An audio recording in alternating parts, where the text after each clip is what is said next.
উদ্দেশ্য ছিল যে আপনাদের অনেকেরই অনেক ধরনের জিজ্ঞাসা ছিল সিএফএ প্রোগ্রাম সম্পর্কে। কেউ আমাকে হয়তো ডাইরেক্টলি জিজ্ঞাসা করেছে, কেউ হয়তো ইনডাইরেক্টলি বিভিন্ন ফোরামে জিজ্ঞাসা করা হয়। সো আমরা চিন্তা করলাম যে একটা সেশন যদি করি to know about all questions, you have lot of questions হয়তো, তো সেগুলো যদি এখানে একটু আমরা ব্রিফলি একটু আমরা বলতে পারি এবং আপনাদের কোয়েশ্চেনগুলোকে যদি অ্যাড্রেস করা যায়, তাহলে আপনার জন্য একটা ডিসিশন নেওয়া সহজ হবে। So, CFA program for building career in finance and investment. First of all, if you are passionate about finance, financial services industry বা ফাইন্যান্স নিয়ে কাজ করার আগ্রহ থাকে এই ফিল্ডে, তাহলে it's relevant for you. If you don't want work on finance, finance ভালো লাগে না, ফাইন্যান্স নিয়ে জীবনে কাজ করবো না, তাহলে তো দরকার নাই, ঠিক আছে? সো তাহলে আমরা এই সিএফএ প্রোগ্রামটা আমাদের ক্যারিয়ারের জন্য কতটা রেলেভেন্ট হবে, ক্যারিয়ারকে আমার কিভাবে হেল্প করবে, সেটা আমাদের একটু ফার্স্ট বোঝা দরকার। তারপরে ওভারঅল সিএফএ প্রোগ্রাম সম্পর্কে আমি একটু আলোচনা করব, দেন আপনাদের যত কোয়েশ্চেন্স আছে সেটা নিব। তো প্রথমে আমরা একটু ফাইন্যান্সিয়াল ইকোসিস্টেম নিয়ে একটু আলোচনা করি। ফার্স্ট অফ অল একটা জিনিস একটু মাথায় রাখবেন যে আপনাদের অনেকের ইচ্ছা আছে আমি দেশে কাজ করব, আপনাদের অনেকের ইচ্ছা আছে আমি দেশে থাকবো না, দেশের বাইরে যাব। সো যেখানেই যান দিস উইল বি রেলেভেন্ট। যেখানেই যান সব জায়গাতেই তো ফাইন্যান্স এন্ড ইনভেস্টমেন্ট ফিল্ডটা একটা কমন সিস্টেম আছে। So ultimately rules regulation vary করতে পারে, কালচার ভ্যারি করতে পারে, বাট ইকোসিস্টেমটা তো সেম। তো প্রথমে আমরা একটু ফাইন্যান্সিয়াল ইকোসিস্টেম নিয়ে কথা বলবো।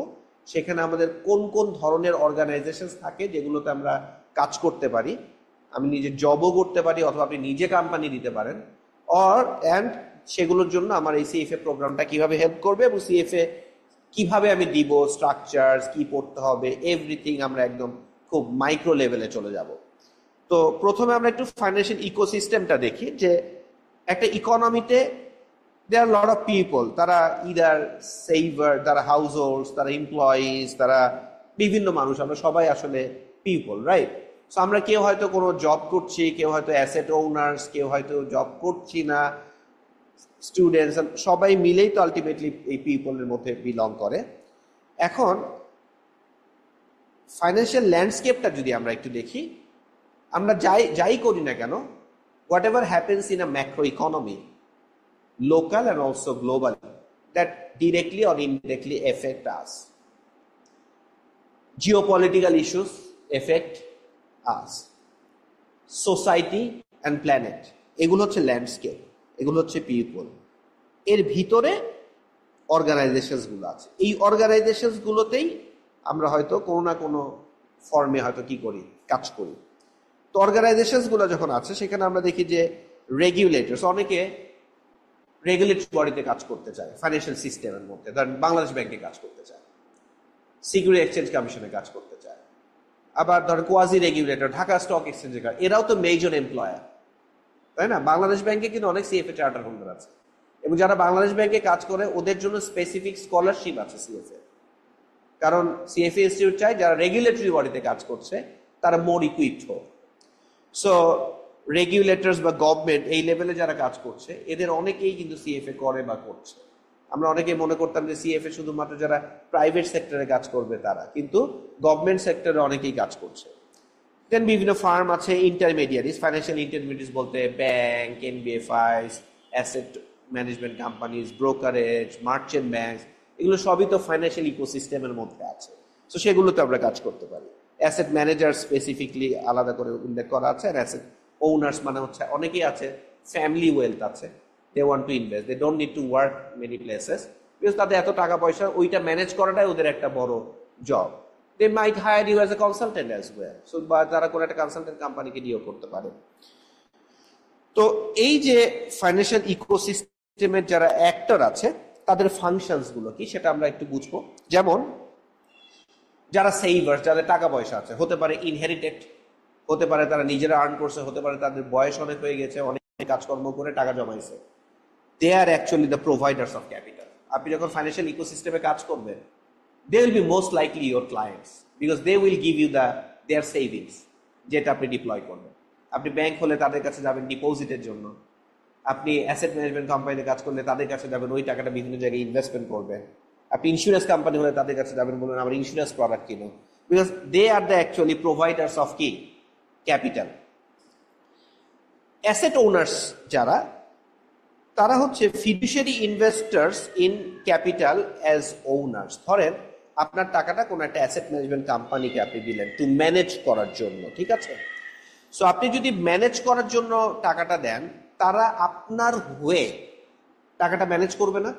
So they are act as a fiduciary capacity, যে আপনার টাকাটা আপনার জন্য ইনভেস্ট করা হবে, আপনি যাতে বেনিফিটেড হন। So you might work for any asset management companies as well, যেখানে হয়তো আপনি মিউচুয়াল ফান্ড ম্যানেজ করবেন অথবা প্রপ্রাইটারি ফান্ড ম্যানেজ করবেন। তার জন্যই তো আমরা ফাইন্যান্সটা পড়ছি বা শিখছি। আর কি হতে পারে? বিভিন্ন ধরনের ইন্টারমিডিয়েরিজ হতে পারে, এখানে স্পেশালাইজ ফাইন্যান্সিয়াল ইনস্টিটিউশনস আছে। আমরা ব্যাংকের কথা বলি, এনবিএফআই এর কথা বলি, অনেক ধরনের ইনফ্রাস্ট্রাকচার ফাইন্যান্স কোম্পানি আছে, যেমন বাংলাদেশ ইনফ্রাস্ট্রাকচার ফাইন্যান্স কোম্পানি এখানে একটা আছে, যেখানে অনেক সিএফএ চার্টার হোল্ডার কাজ করছে, বা অনেকে যারা কাজ করছে আমাদের ফাইন্যান্স ডিপার্টমেন্টে অনেকে কাজ করছে। সো তারা অনেকেই সিএফএ করছে, বিকজ এটা একটা ইনফ্রাস্ট্রাকচার ফাইন্যান্স কোম্পানি, বিভিন্ন ইনফ্রাস্ট্রাকচার প্রজেক্টে কি করে, ফাইন্যান্সিং করে।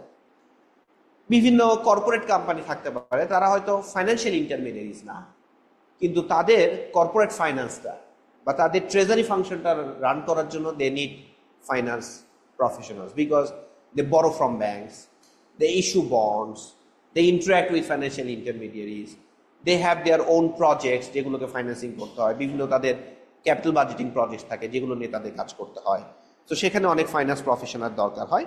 রেগুলেটর নিয়ে তো আমি অনেক কথা বললাম। সো নাও আমরা একটু চিন্তা করব যে আমাদের ক্যারিয়ারটা, আপনারা যারা এখানে আছেন সবাই তো স্টুডেন্টস আর mostly from BRAC university, right? So আপনাদের এখন প্রাইম কনসার্ন হচ্ছে getting the first job, right? But that's not the and.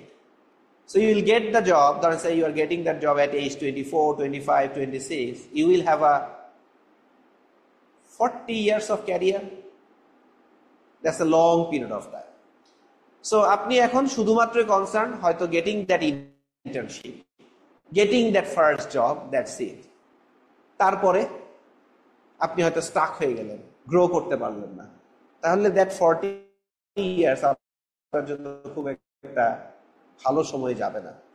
And আপনি যা যা শিখে জবে জয়েন করলেন, এটা নিয়েই 40 ইয়ার্স কিন্তু চলা যাবে না। সো তাহলে আমরা যখন আমাদের ক্যারিয়ারে মুভ করি, আমাদের ক্যারিয়ারে বিভিন্ন স্টেজ থাকে, অ্যান্ড বিভিন্ন স্টেজে আমাদের বিভিন্ন রকমের স্কিলস লাগে। প্রথমে আমরা একটা ফাউন্ডেশন স্কিলস তৈরি করি, যেটা হয়তো আপনারা করছেন ইউনিভার্সিটিতে পড়ে, যে আপনি যে কোনো জবে গেলে একটা মিনিমাম তো তারা চাইবে আপনি ব্যাচেলারটা করছেন, আদারওয়াইজ তো নিবে না। তো সবাই তো করছে ব্যাচেলার, কেউ হয়তো পাবলিক ইউনিভার্সিটি করছে, কেউ হয়তো প্রাইভেট ইউনিভার্সিটি করছে, কেউ হয়তো কলেজে করছে, সবাই তো যে জবটার জন্য ট্রাই করছে। অ্যান্ড ধরেন ট্রাই করলেন কোনো একটা ফাইন্যান্স জবের জন্য, তাহলে অনেকে হয়তো ফাইন্যান্স মেজর থেকে আসবে, অনেকে নন ফাইন্যান্স থেকে এসেও তো আপনার সাথে কি করবে, কম্পিট করবে। তো আমরা একটা ফিল্ডে প্রথমে কি করি, একটা স্পেশালাইজেশন অর্জন করি, একটা মেজর নেই, ওই মেজরটাতে পড়ি। কিন্তু বাই দ্য টাইম আমি আমার গ্র্যাজুয়েশন করি, ওই মেজরটাতে কি আমার খুব অনেক বেশি দক্ষতা হয় না কিন্তু।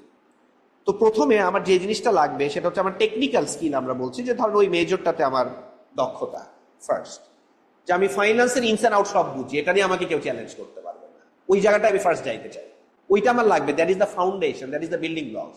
আপনি একটা 10 তলা বিল্ডিং বানাবেন, ফার্স্টে তো আপনার কি করতে হবে, পাইলিং করতে হবে, একদম বেসটা ঠিক করতে হবে। বেসটা সবার আগে ইম্পর্টেন্ট। ওয়ান্স বেসটা ইজ ডান, এরপরে কিন্তু একতলা, দোতলা, তিনতলা হতে থাকে, সময় লাগে না।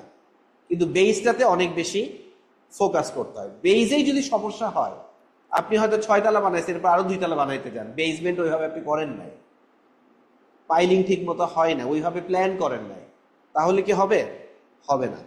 তো আলটিমেটলি আপনি দেখবেন আপনার থ্রু আউট দ্য ক্যারিয়ারটা ধরেন 4টা স্টেজে আমরা ভাগ করছি, আর্লি, লেট, এর মাঝখানে ইন বিটুইন। সো আপনি এভাবে চিন্তা করতে পারেন, early is like your 25 to 35, তারপর হয়তো আপনি মিড হয়তো 35 to 45, দেন হয়তো 45 থেকে 55, দেন 55 থেকে 65। আপনি 65 পর্যন্ত যে যেতে পারবেন তার তো কোনো গ্যারান্টি নেই। একটা তো হচ্ছে আপনি বেঁচে থাকবেন কিনা সেইটা, কিন্তু বেঁচে আছেন, আপনার physical health and mental health support করবে কিনা। There can be scenario by the mid 50s আপনার কিছু মনে থাকে না, হতে পারে না, অথবা এগুলো সব ঠিক আছে, আপনি যা যা শিখছেন দ্যাট বিকামস অবসলিট। ওই শিক্ষাটা দিয়ে, আমি যে শিক্ষাটা দিয়ে হয়তো 35-এ খুব সুন্দর করে জব করছি, ওইটা দিয়ে হয়তো অ্যাট এজ 50 হচ্ছে না। I need something new. তার মানে হচ্ছে আপনার ক্যারিয়ারের এক একটা সময়ে এক একটা স্কিলসের গুরুত্ব অনেক বেশি। এখন ইফ ইউ মিস ওয়ান বাস, তাহলে কিন্তু পরে ডিফিকাল্ট। কেন? কারণ আগেরটা তো ফিল আপ করতে হবে। যেই জিনিসটা হয়তো আপনার 25 থেকে 30-এ করা দরকার ছিল, বা যে জিনিসটা হয়তো আপনার 20 থেকে 25-এ করা দরকার ছিল, ওটা গ্যাপ হয়ে গেছে, ওইটা আপনি 30 থেকে 40-এ যে করতেছেন, আগের 10 বছরে আপনি ওইভাবে করেন নাই। তাহলে 30 থেকে 40 বছরে যে জিনিসগুলো করার দরকার ছিল, ওইটা তো কম্প্রোমাইজ হবে। সো এই কারণে যে সময়ে যেটা করা দরকার, ওই সময় ওই ভিতটা কিন্তু আমার মজবুত করে ফেলতে হবে।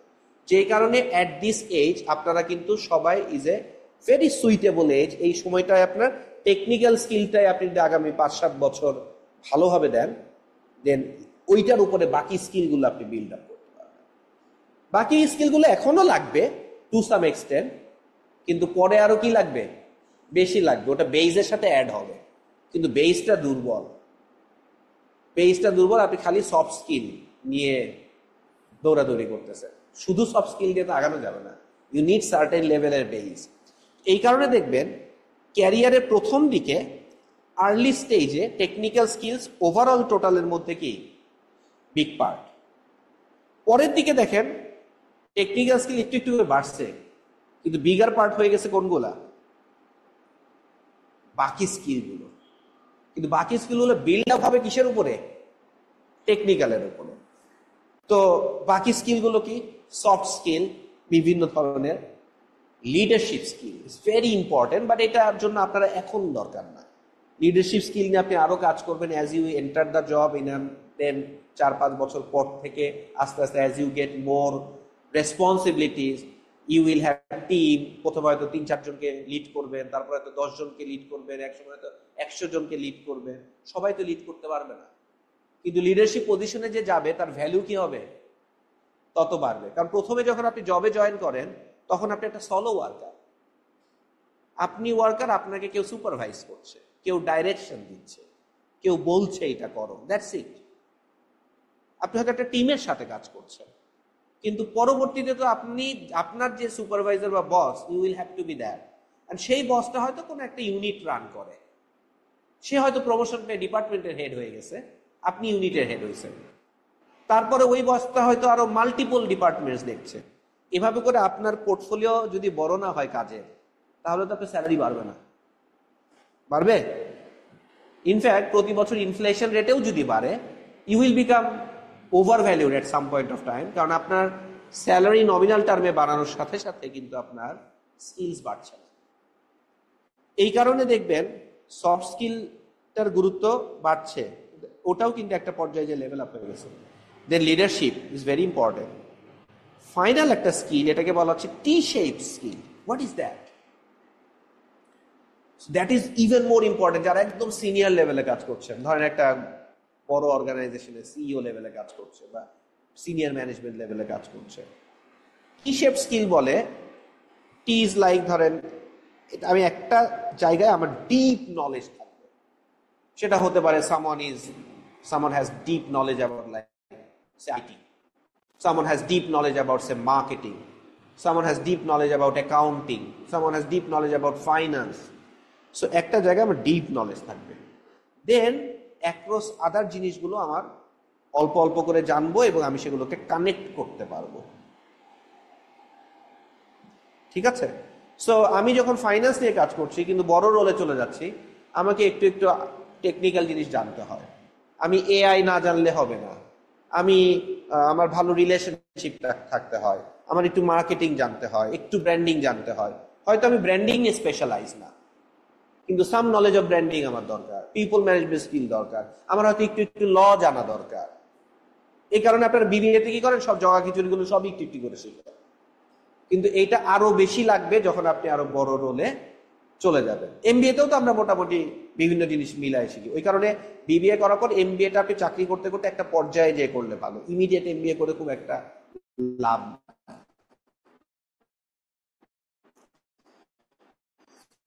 তো এখন আমরা আসি এই জিনিসগুলো, স্কিলটা কি, সফট স্কিলটা কি, আর টি শেপ স্কিলটা কি। খেয়াল করে দেখেন, টেকনিক্যাল স্কিলস নিয়ে যখন আমরা বলছি, এটা কিন্তু একটা সার্ভের রেজাল্ট। সিএফএ ইনস্টিটিউটে একটা সার্ভে অ্যারাউন্ড দ্য গ্লোব বিভিন্ন প্রফেশনালদেরকে সার্ভে করে আসছে। Solution skills, understanding client needs, developing appropriate technology, science, ESG, environmental, social, এগুলো সব টেকনিক্যাল স্কিলের মধ্যে পড়ছে।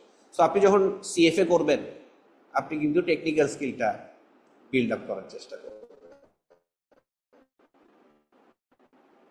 অনেকে জিজ্ঞেস করবে, আমি সিএফএ করার পরে কি অনেক টাকার বেতন পাবো?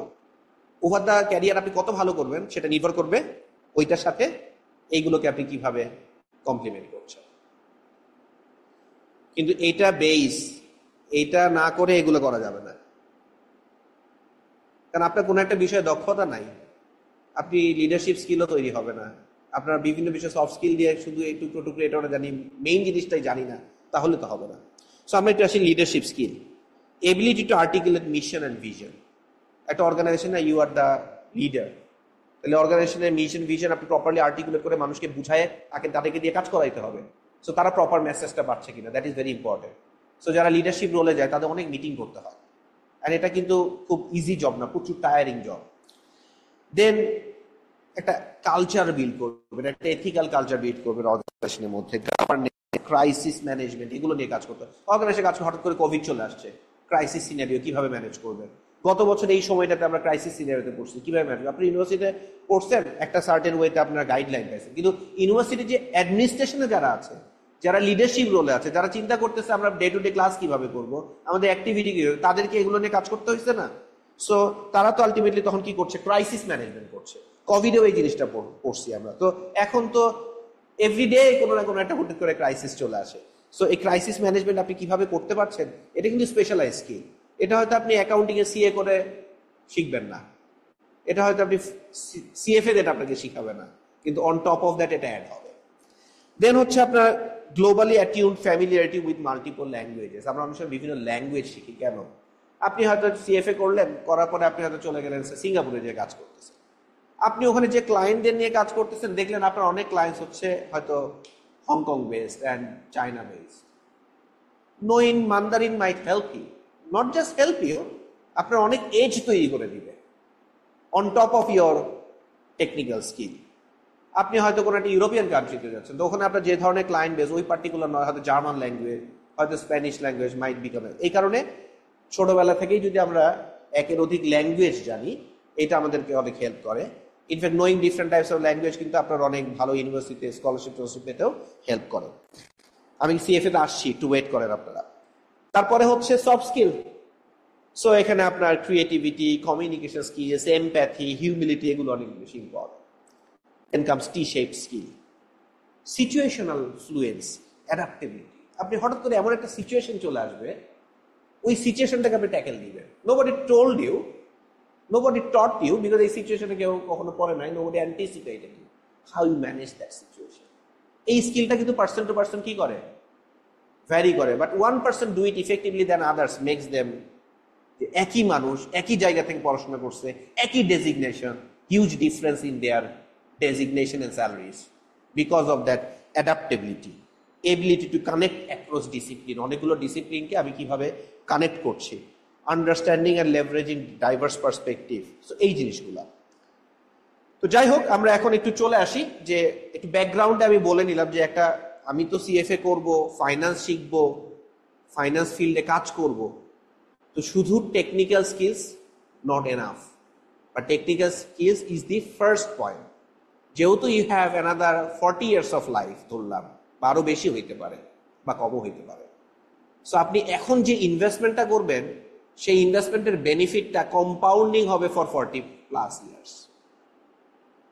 আর যদি ডক্টর মোহাম্মদ ইউনূসের মতো হয়, তাহলে তো অ্যানাদার 80 years আছে, না 80 না, 60 years আছে। ঠিক আছে? So chartered financial analyst, CFA জিনিসটা তাহলে কি, এটা আমরা একটু বুঝি।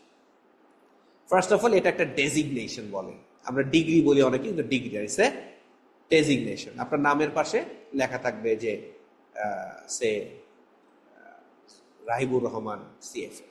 That 3 letter means a lot. So এই ডেজিগনেশনটা আর্ন করতে আপনার জীবন অনেক পরিশ্রম করতে হবে। সো এইটা কাদের থাকবে? যারা সাকসেসফুলি 3টা লেভেল আছে সিএফএ তে পাস করেছে, অ্যান্ড একটা প্রফেশনাল এক্সপেরিয়েন্স লাগে। এটা পাস করার পরে না, আপনি যখন পাস করেছেন তখনই যদি আপনার এক্সপেরিয়েন্স থাকে আপনি রেডিলি পেয়ে যাবেন। সো এটা 3 ইয়ার্স রিকোয়ারমেন্ট এক্সপেরিয়েন্সটাতে আপনার জাস্ট দেখাতে হয় যে আপনি যে কাজকর্ম করেন, ডিসিশন নেন, আপনি ফাইন্যান্সে কোনো না কোনো ডিসিশন আপনি এখানে ইমপ্লিমেন্ট করেন। সো এইটা খুব একটা কঠিন না, 2জন আপনাকে রেফারেন্স দেয়। এই পার্টটা ইজি, এটা নিয়ে বদার হওয়ার কোনো দরকার নাই। আপনি সিএফএ না করলেও ওই এক্সপেরিয়েন্সটা আপনি এমনিতেই গ্যাদার করবেন, ঠিক আছে? আপনার জন্য ডিফিকাল্ট পার্ট কোনটা হবে? পাসিং দোজ 3 লেভেলস, ঠিক আছে? তাহলে এই 3টা লেভেল নিয়ে আমরা আসব। তো আপনি যদি এটা করেন, then you will be qualified to work in senior and executive positions in investment analysis, risk management, portfolio management and many more related positions, institutional sales, private equity, private wealth management, even in regulatory bodies. Today CFA charter holder অনেক diverse রোলে কাজ করতেছে। প্রশ্ন হলো যে যেহেতু এখানে আমরা সবাই ইউনিভার্সিটি স্টুডেন্ট, বাইরে কেউ আছেন নাকি? থাকলে বললেন। যেহেতু আমরা সবাই ইউনিভার্সিটি স্টুডেন্টস, সো ইউনিভার্সিটি স্টুডেন্টদের জন্য এলিজিবিলিটি, সো তাদের জন্য এলিজিবিলিটি হচ্ছে আপনি যখন পরীক্ষাটা দিবেন আপনার গ্র্যাজুয়েশনে, তার মানে হচ্ছে সেকেন্ড ইয়ার শেষ হলে আমি এক্সাম দেওয়ার জন্য কি এলিজিবল। তার মানে আপনার 1 বছরে 3টা সেমিস্টার, 3টা 6টা, আপনার 7 সেমিস্টারে আপনি এক্সাম দিতে পারবেন। আগে এটা 3rd ইয়ার ছিল, মানে 4th ইয়ার ছিল, এখন এটা 3rd ইয়ার করছে। 3rd ইয়ারের শুরুতেই আপনি এক্সাম দিতে পারবেন। তার মানে আর্লিয়েস্ট আপনি 7 সেমিস্টারে এক্সাম দিতে পারবেন। Just think about it. এখন 7 সেমিস্টারে এক্সাম দেওয়ার জন্য তো আরো 2-3 সেমিস্টার আগে থেকে পড়াশোনাটা শুরু করতে হবে। তা আমাকে অনেকে জিজ্ঞেস করে যে আমি সিএফ এর পড়া কবে থেকে শুরু করতে পারবো? পড়া শুরু করতে তো কোনো বাধা নাই, কিন্তু আপনি যদি চিন্তা করেন যে আমি 7 সেমিস্টারে আর্লিয়েস্ট দিতে পারবো, তাহলে তো আমি সেকেন্ড ইয়ার থেকে এটা পড়াশোনা শুরু করতে পারি, রাইট? 1 বছর ধরে পড়বো, তারপরে পরীক্ষাটা দিব। সো এলিজিবিলিটি, আমার ধারণা এখানে যারা আপনারা শুনছেন সবাই এলিজিবল, ওকে? সো না যদি এলিজিবল হন, যে কেউ যদি সেকেন্ড ইয়ারে থেকে থাকেন, পড়া শুরু করতে পারবেন, কোনো সমস্যা নাই। এখন বেনিফিটস কি আপনি আর্লি শুরু করার, যে আপনি 7 সেমিস্টার বা 8 সেমিস্টারে পরীক্ষা দিবেন বা বিবিএ কমপ্লিট করার আগেই পরীক্ষা দিবেন? আপনি খেয়াল করে দেখেন আপনার ইউনিভার্সিটিতে যে আপনার যে কোর্সগুলো নেন, এর পাশে অনেক টাইম আছে আপনি ওয়েস্ট করেন। আপনার এখন এনার্জি আছে, আপনি পড়াশোনার মধ্যে আছে, পড়াশোনার মধ্যে থেকে আরেকটা এডিশনাল যখন আপনি টপিক পড়েন, এটা আপনার জন্য ইজিয়ার। আপনি কালকে যখন জবে জয়েন করবেন, সকালবেলা উঠেই আগে একটা যুদ্ধ লাগে কিভাবে আমি অফিসে টাইমলি পৌঁছাইতে পারবো। টাইমলি পৌঁছানোটা তো ঢাকা শহরে ইজ ভেরি ডিফিকাল্ট। না পৌঁছাতে পারলে তো আপনার লাল কালি চলে আসবে, কয়েকবার হলে আপনার এটা ইম্প্যাক্ট হবে আপনার পারফরমেন্স এন্ড স্যালারি এন্ড অনেক কিছু। দেন সারাদিন আপনি কাজ করবেন, কারো জব হবে ডেস্ক জব, কারো জব হবে হয়তো দৌড়াদৌড়ির জব। যেটাই হোক না কেন, আপনি দিন শেষে যখন বাই ইভিনিংও যে আপনি বের হতে পারবেন তার গ্যারান্টি নাই, ডিপেন্ডিং অন হু ইয়োর, মানে কোন অর্গানাইজেশন এন্ড কোন বস। সো বাই দ্য টাইম আপনি বাসায় ফিরবেন, কয়টা বাজবে? 7:30 8টার আগে ইজ ভেরি ডিফিকাল্ট। কেউ যদি 5টা 6টায় ব্যাক করতে পারে, ওটা তার জন্য লাইফের ব্লেসিংস। এন্ড অনেক ভালো সেটা, কারণ সে তখন ওই 1 ঘন্টাকে ইউটিলাইজ করে অনেক কিছু করে ফেলতে পারবে। এই কারণে অনেকে গভর্নমেন্ট জব আর একটু লেস রিল্যাক্স জব পছন্দ করে। কিন্তু আগে এসে কিছু করলেন না, মোবাইলে রিলস দেখলেন, তাহলে আবার লাভ নেই। যাই হোক, এখন আপনি চিন্তা করেন আপনি যখন বাসায় ব্যাক করবেন, এরপরে পড়বেনটা কখন? পড়ার এনার্জিটা পাবেন কখন? অনেক প্রফেশনালস কিন্তু জব করা অবস্থায় সিএফএ প্রিপারেশন দিয়ে পড়ে পরীক্ষা দিয়ে পাস করতেছে। তাদের চেয়ে আপনি অনেক অ্যাডভান্টেজিয়াস সিচুয়েশন আছেন না? and many of them are from ধরেন MNCs, স্ট্যান্ডার্ড চার্টার্ড, সিটিএনএ, এইচএসবিসি, যাদের ওয়ার্কের পরে কোনো লাইফ নাই, দিনের 12 ঘন্টা করে কাজ করতে হয়, ইন্টেন্স জব। ওই 12 ঘন্টার মধ্যে কোনো নিঃশ্বাস নিতে পারে না। তাহলে চিন্তা করেন তারপরে পড়াটা কত ডিফিকাল্ট। তাহলে আপনি ইউনিভার্সিটিতে আপনি হয়তো একটা ক্লাস করতেছেন, ক্লাসটা হয়তো 9:30 থেকে, পরে ক্লাসটা 2টা থেকে। বাই দিস টাইম তো আপনি ইউনিভার্সিটি কোনো একটা জায়গায় বসে সুন্দর করে পড়াশোনা করতে পারেন, ওই টাইমটা নষ্ট করেন না। এখন first year, second year, third year নষ্ট করছেন, ফাইন, এখন তো রিয়েল লাইফে যাইতে হবে, এখন নষ্ট না করাটাই ভালো। So can utilize your time in university. And not only that, এখানে যে জিনিসটা আপনি পড়বেন এটা ডাইরেক্টলি আপনার কোর্সে হেল্প করবে। এখানে আপনি কর্পোরেট ফাইন্যান্সে যেটা পড়বেন, আপনার ইউনিভার্সিটি কর্পোরেট ফাইন্যান্স কিচ্ছু পড়তে হবে না, কারণ ওখানে টিচার যা পড়বে আপনি তার চেয়ে বেশি জানেন। তাহলে আপনার জন্য তো ইউনিভার্সিটিতে পারফর্ম করাটাও কি অনেক ইজি। যেহেতু আপনি ফাইন্যান্স মেজরই করছেন, তাহলে আপনার জন্য এই কোর্সগুলো, আপনি যখন এখানে ধরেন স্ট্যাটিস্টিক্স পড়বেন, আপনি যখন এখানে ফিক্সড ইনকাম, ইকুইটি এগুলো নিয়ে পড়বেন, এগুলো পোর্টফোলিও ম্যানেজমেন্ট করবেন, ওই পড়াটা আপনার জন্য কিচ্ছু মনে হবে না, কারণ আপনি তো এক ধাপ আগায়। সো আপনার একটা ফেলো ফ্রেন্ড, ওর যা কষ্ট হবে ওই কোর্সটা পড়তে, আপনার কষ্ট অনেক কম হবে। আপনি একই লেখাপড়াই করছেন, তাহলে আপনার জন্য কমপ্লিমেন্ট হবে। আমার হয়েছে, আমাদের সময় 4th ইয়ারে আর্লিয়েস্ট পরীক্ষা দেওয়া যেত। আমাদের তো 2টা করে সেমিস্টার বছরে 6 মাসে, সো আমি 7 সেমিস্টারে ফার্স্টে পরীক্ষা দিছি। It was very challenging me that time, কিন্তু এখন মনে হচ্ছে দ্যাট ওয়াজ এ ব্লেসিং। কারণ তখন আমি এটা পড়ছি, আমার আরেকটা কোর্স ছিল ফাইন্যান্সিয়াল স্টেটমেন্ট অ্যানালাইসিস, আমার কিচ্ছু করতে হয় নাই। তার মানে কি, আপনার অন্যান্য পড়াশোনা এটার সাথে কি করছে, কমপ্লিমেন্ট করছে। অ্যান্ড সামওয়ান আপনাকে দেখলো যে আপনি 8 সেমিস্টার or 9 সেমিস্টার আছেন, you are already pass CFA level 1, by that time আপনি গ্র্যাজুয়েশন করবেন, ইউ পাস CFA লেভেল 2, আপনার জন্য জব পাওয়া তো অনেক ইজিয়ার কম্পেয়ার টু সামওয়ান আপনার চেয়ে অনেক পিছিয়ে আছে। সো আপনি যখন ওইটা নিয়ে যাবেন, আপনার সিভিতে আপনি লিখবেন আমি CFA লেভেল 1 পাস করছি, লেভেল 2 ক্যান্ডিডেট, আপনার সিভিটাকে তো রিড করানো ইজি। আমার কাছে তো অনেকগুলো সিভি আসবে, সব সিভি তো আমি রিড করবো না, সব সিভি রিড করার সময় নাই। সো আপনার জন্য কিন্তু getting that internship, getting that first job, getting that good position is easy. যত আপনি এক ধাপ আগায়, ওটার থেকে যখন কম্পাউন্ডিং হবে, আপনি আরো আগায় থাকবেন। সো এই কারণে আপনারা যারা ইউনিভার্সিটিতে আছেন, আপনাদের জন্য it's the best time. The value, CFA এর সুবিধাটা হচ্ছে it's a global network. So ধরেন আপনি অন্য একটা কান্ট্রিতে চলে গেলেন, কাউকে চিনেন না, আপনার তো কারোর সাথে কথা বলার জন্য একটা কমন গ্রাউন্ড লাগে।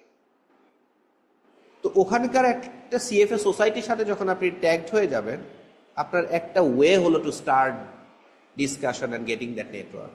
ওই CFA সোসাইটি থেকে আপনি অনেক হেল্প পাবেন টু গেট আ জব দেয়ার, বা ওখানে কোনো কিছু যাই করতে চান আপনি। It's a very powerful global network. So আপনি CFA ইনস্টিটিউটের এই নেটওয়ার্কটা, কারণ এখানে তো পৃথিবীর অনেকগুলো কান্ট্রিতে CFA চার্টার হোল্ডার আছে এবং অনেকগুলো স্টেটে আছে। তো সব জায়গাতে আপনার একটা CFA সোসাইটি আছে। আমাদের এখানেও একটা CFA সোসাইটি আছে। এই সোসাইটির থ্রুতে আমরা বিভিন্ন রকমের প্রোগ্রাম হয়, কন্টিনিউয়াস প্রফেশনাল ডেভেলপমেন্ট প্রোগ্রাম, সেগুলোতে আমরা যাই, কোনো একটা প্রোগ্রামে শুনি। যেমন কারেন্ট গভর্নর আহসান মানসুর, সে গভর্নর হওয়ার আগে আমাদের সোসাইটিতে অনেকগুলো প্রোগ্রামে ম্যাক্রো ইকোনমি নিয়ে আলোচনা করেছে, সেগুলো আমরা তখন শুনতাম, জানতাম, তার সাথে কথা বলতে পারতাম। সো এখন হয়তো তাকে ওই ফ্রিকোয়েন্সিতে আনা যাবে না, কিন্তু তখন সে আরো ফ্রি ছিল। সেরকম অনেক ধরনের ভালো স্পিকার আছে যারা কথা বলে বিভিন্ন প্রোগ্রাম, এবং উইদিন দ্যাট নেটওয়ার্কে আমরা যাদের সাথে ডিল করছি তারা তো বিভিন্ন প্রতিষ্ঠানে ভালো ভালো পজিশনে আছে। সো আপনার জন্য নেটওয়ার্কিং করাটা কি অনেক easy. So not only the knowledge, network যেটা আপনি পাবেন ওইটা আপনাকে আরো বেশি এজ দিবে। আপনি তো ওই নেটওয়ার্কটাতে ঢুকতে পারবেন না CFA না করলে, বা অ্যাটলিস্ট 1 or 2 few লেভেলস না পাস করলে। সো এইটা আপনাকে একটা এজ দিবে। Strong foundation and commitment to ethics and professionalism. CFA institute and CFA প্রোগ্রামে আপনি দেখবেন এথিক্সের উপরে ম্যাসিভ ফোকাস দেওয়া হয়, কারণ ফাইন্যান্সিয়াল মার্কেট যখন আমরা কাজ করি, এথিক্সটা is extremely important. But ethics কি শুধু পড়ায় সম্ভব? কিন্তু রেগুলার পড়াইলে, বুঝাইলে অ্যাটলিস্ট আপনাকে অ্যাওয়ার করা যায়। নাম্বার 3 হচ্ছে real world skill for complex investment decision. আপনি এখানে যেগুলো শিখবেন, রিয়েল ওয়ার্ল্ড স্কিল শিখবেন। আপনি যে এক্সাম্পলগুলো দেখবেন বইতে, কারিকুলামে দেখবেন রিয়েল ওয়ার্ল্ড এক্সাম্পল। একটা প্রতিষ্ঠানের দেখবেন একটা অ্যানুয়াল রিপোর্ট থেকে একটা এক্সার্ট দিয়ে আপনাকে ফাইন্যান্সিয়াল স্টেটমেন্ট অ্যানালাইসিস করাচ্ছে। আমরা যে টিপিক্যাল টেক্সট বুক দেখি ইউনিভার্সিটিতে যেগুলো পড়ি, ওইগুলোর যে এক্সাম্পল অ্যান্ড এক্সারসাইজ এরকম রিয়েল ওয়ার্ল্ড থাকে না, একটু হাইপোথেটিক্যাল থাকে। এখানে যে আপনি অনেক এক্সাম্পল এক্সারসাইজ পড়বেন আপনার কারিকুলামের মধ্যে, প্রত্যেকটাই দেখবেন রিয়েল ওয়ার্ল্ড এক্সাম্পল। হয়তো হাইপোথেটিক্যাল কোম্পানি বলবে, কিন্তু একটা স্টোরি সিমিলার টু এটা হয়তো আপনি ফেস করেন in reality. Recognized and welcomed by markets and employers globally. This is something everybody knows. আপনার নামের পাশে যখন কেউ সিএফএ চার্টার, তাকে আরেকটা প্রশ্ন করবে, কেউ যদি না জানে হয়তো জিজ্ঞেস করবে এটা কি, আপনাকে বলতে হবে। কিন্তু আপনি যে এনভায়রনমেন্টে বিলং করবেন, ওই এনভায়রনমেন্টে সবাই আপনাকে এই লেটার দিয়ে চিনবে এবং এটার মিনিং কি সেটা জানবে। এখন এটা আপনি হয়তো একটা ইউনিভার্সিটিতে বিবিএ করছেন, এমবিএ করছেন, কই থেকে করছেন, কয়টা কোর্স নিছেন, কোন কোর্স নিছেন, কে নিছিল, এগুলোর উপরে কিন্তু অনেক কিছু নির্ভর করে, রাইট? কিন্তু this is professional designation, world wide একই ম্যাটেরিয়াল, একই এক্সাম, একই সবকিছু। সো আপনি এট এ মিনিমাম কি জানেন, কোন প্রসেসে গেছেন, সেটা নিয়ে মানুষের একটা গুড আইডিয়া আছে। সো আপনার সম্পর্কে ভালো ধারণা হবে। আপনার সম্পর্কে কারো ভালো ধারণা হচ্ছে, এটাই তো একটা বড় এজ আপনি পেয়ে গেলেন। নেক্সট হচ্ছে, and not only about your colleagues and employer, আপনার ক্লায়েন্টেরও, যে আমাকে যে সার্ভ করছে সে একটা প্রফেশন। আমরা একটা ডাক্তারের কাছে গেলে দেখি না এই ডাক্তারের মানে ডেজিগনেশন কি, সে কি করছে, স্পেশালিটি কি। যখন দেখি সে অনেক ভালো কিছু করে আসছে, তখন আমাদের ওই রুমে গেলে কমফোর্টটা একটু বাড়ে, রাইট? কম্পেয়ার টু সামন জাস্ট এমবিবিএস করে আসছে, তার প্রতি আপনার ওই কমফোর্টটা থাকে না। সো আপনার যে এক্সপার্টিসটা হবে, এই এক্সপার্টিসটা is unmatched compare to others. And access to career advancing tools and এডুকেশনের ব্যাপারে আমরা সিএফএসতে অনেক কিছু আছে। কন্টিনিউয়াস প্রফেশনাল ডেভেলপমেন্টের অভাব নাই, রেগুলার ওনা বিভিন্ন প্রোগ্রাম করে। এখনকার ওয়ার্ল্ডে তো আরো সহজ, অনলাইনে অনেক রকমের ওয়েবিনার হয়, অনেক কিছু। আপনি যদি শিখতে চান, রিসোর্সেসের অভাব নাই, you will get to know. Top 5 global CFA charter holder roles. That doesn't mean এইটাতেই সীমাবদ্ধ, এর বাইরে অনেক রোলে সিএফএ চার্টার হোল্ডাররা কাজ করছে।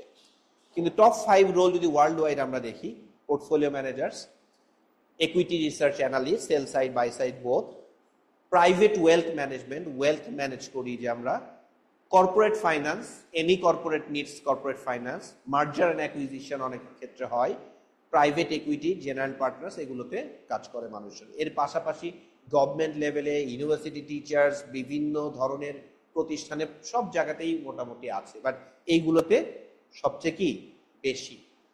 কি কি ধরনের কাজ করি আমরা? ইকুইটি নিয়ে কাজ করি, আমরা ফিক্সড ইনকাম প্রোডাক্ট নিয়ে কাজ করি, প্রাইভেট ইকুইটি নিয়ে কাজ করি, ডেরিভেটিভস নিয়ে কাজ করি, রিয়েল এস্টেট নিয়ে কাজ করি। আপনি ফাইন্যান্স পড়ে যে জবগুলোতে যাবেন, এগুলোই তো করবে আপনার টু সাম এক্সটেন্ট। এখন আমরা আসি কিভাবে পাস করব। বাই দিস টাইম আমি জানি না আপনারা কনভিন্স কিনা সিএফএ করবেন, আমি ধারণা কনভিন্স দেখেই জয়েন করছেন। তাহলে কিভাবে পাস করব? Most difficult part is passing that 3 level. এইটা কোনো সমস্যাই না, এটা নিয়ে কোনো ওয়ারিডি হওয়ার দরকার নাই। এটা আপনি সিএফএ না করলেও যে এক্সপেরিয়েন্স, এটাই নিবেন আপনি, ঠিক আছে? বরঞ্চ এইটা করলে ওইটা যে নিবেন, ওই এক্সপিরিয়েন্সটা আরো ভালো এক্সপিরিয়েন্স হবে। সো আপনি আজকে থেকে যদি শুরু করেন, বাই দ্য টাইম পাস করবেন হয়তো 2 বছর এক্সপিরিয়েন্স হয়ে গেছে, 1 বছরের জন্য ওয়েট করবেন। পাস করতে করতে যদি 3 বছর এক্সপিরিয়েন্স অলরেডি থাকে, রেডিলি অ্যাপ্লাই করবেন। আমার ক্ষেত্রে এটা হয়েছিল, আমি এমবিএ যখন করছি তখন লেভেল 3 পাস করছি। আমাদের সময় 4 বছর এক্সপিরিয়েন্স লাগছিল। তো আমি 11 সালে পাস করছি, কিন্তু আমার চার্টার পেতে 15 সাল পর্যন্ত ওয়েট করতে হয়েছে। কারণ আমি 11 সালে পাস করে জয়েন করছি, জয়েন করার পর 4 বছর ওয়েট করছি। কোয়াইট ইউনিক, কারণ আমি যখন পাস করছি তখন আমি বাংলাদেশে then youngest to pass the all 3 levels. তো ওই সময় এত আগে কেউ পরীক্ষা দিত না, সবাই বিবিএ টিবিএ শেষ করে চাকরি বাকরিতে ঢুকে তারপরে করতো। ওই সময় number of CFA charter holder অনেক কম ছিল, এখনো রিলেটিভ টু ধরেন রিকোয়ারমেন্ট অনেক কম। রেফারেন্স লেটার একটা লাগে, মানে হচ্ছে আপনাকে 2 জন পার্সন বলবে যে ও ভালো কাজ করছে, এই সেই হাবিজাবি। এগুলো তো আপনি যে কোনো ফরেন ইউনিভার্সিটি করতে গেলেও লাগে, এগুলো কোনো ব্যাপার না। আর একটা সোসাইটি অ্যান্ড সিএফ ইনস্টিটিউটে মেম্বার হইতে হয়, একটা মেম্বারশিপ ফি লাগে। চান্সেস আর ভেরি হাই আপনি যে অর্গানাইজেশনে কাজ করবেন, দে উইল রিইম্বার্স দ্যাট পেমেন্ট, আপনি ডিল করে দিবেন। আমি সিএফএ চার্টার হোল্ডার, আমার বছরে মেম্বারশিপ ফি দিতে হয় রাফলি $200, এটা তোমরা পে করবা, ঠিক আছে, আমারটা আমার কোম্পানি পে করে, সো এটা নিয়ে বদার হওয়ার দরকার নেই। বাট ইচ ইয়ার একটা মেম্বার, কারণ ওই মেম্বারশিপ হলে কি হচ্ছে ওই সোসাইটিতে বিলং করছে। অ্যান্ড ইভেন আমি যদি নিজের পকেট থেকেও ওই টাকাটা দেই, আমার কাছে মনে হয় আমি যে নেটওয়ার্কটা পাই, যা শিখি সবকিছু, it's worth paying the money. Eligibility আপনারা সবাই এলিজিবল আমি বলে ফেলছি, কারণ বিবিএ শেষ হওয়ার 2 বছর আগেতে মানে 3rd ইয়ার মিনিমাম হইতে হয়।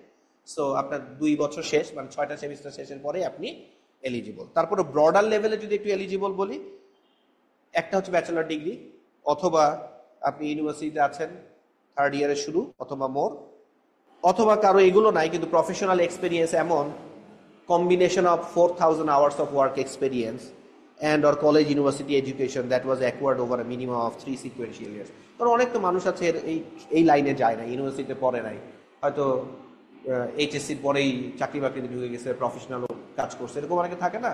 সো তাদের জন্যও একটা ওয়ে আছে যে 4,000 আওয়ার্স অফ এক্সপিরিয়েন্স অথবা কলেজ ইউনিভার্সিটি অ্যান্ড এক্সপিরিয়েন্সে মিলায় মোটামুটি 3 consequential years, sequential years ultimately তার হইতে হবে। যাই হোক, এটা আপনাদের জন্য রেলেভেন্ট না, আপনারা সবাই কি eligible to sit for the exam. Next প্রশ্ন চলে আসে, এই যে আমি 3টা লেভেল দিব, কি কি টপিক পড়বো? আপনি যে কোনো জায়গায় ফাইন্যান্স মেজর করলে এই টপিকগুলো পড়েন, কিন্তু যে লেভেলে পড়েন এখানে ডেপথ লেভেলটা কি অনেক বেশি। এথিক্স অ্যান্ড প্রফেশনাল স্ট্যান্ডার্ডস, এটাতে ওরা অনেক গুরুত্ব দেয় এবং এটাতে পরীক্ষায় এক্সামের ওয়েটও অনেক বেশি থাকে। এবং আমি যখন পড়াই আমি এইটা সবার শেষে পড়তে বলি, কারণ অন্যান্য সব কিছু না জানলে এই জিনিসটা বোঝাটা কঠিন। এবং এটা যদি একটু বোরিং আছে, একটু থিওরিটিক্যাল পার্ট আছে, এটা পরীক্ষার যত আগে পড়বো তত মেমোরাইজ থাকবে বেশি। সো এই পার্টটাই একটু কি করব, এই সিচুয়েশনে কি করতে হবে, ওই সিচুয়েশনে কি করা যাবে না, এইরকম একটু লয়ের মতো, কিন্তু এক্স্যাক্টলি ল না, এথিক্যাল বিষয়। সো সার্টেন সিচুয়েশন দিয়ে দিবে, এই সিচুয়েশনে আপনি কি করবেন। তো ওই জিনিসগুলো আমরা সবার শেষে টাচ করি, কারণ এইটা জন্য এগুলোর জানা দরকার, প্লাস এইটা এক্সামের যত কাছাকাছি টাইমে আমি পড়বো তত ভালো। কোয়ান্টিটেটিভ মেথডসে মোস্টলি স্ট্যাটিস্টিক্স লেভেল 1-এ and time value of money আছে, প্লাস কিছু স্ট্যাটিস্টিক্স আছে, আপনার প্রবাবিলিটিস, তারপরে লিনিয়ার রিগ্রেশন পর্যন্ত আছে। সোজা কথা, লেভেল 1 যেখানে শেষ, লেভেল 2 ঠিক ওখান থেকে শুরু।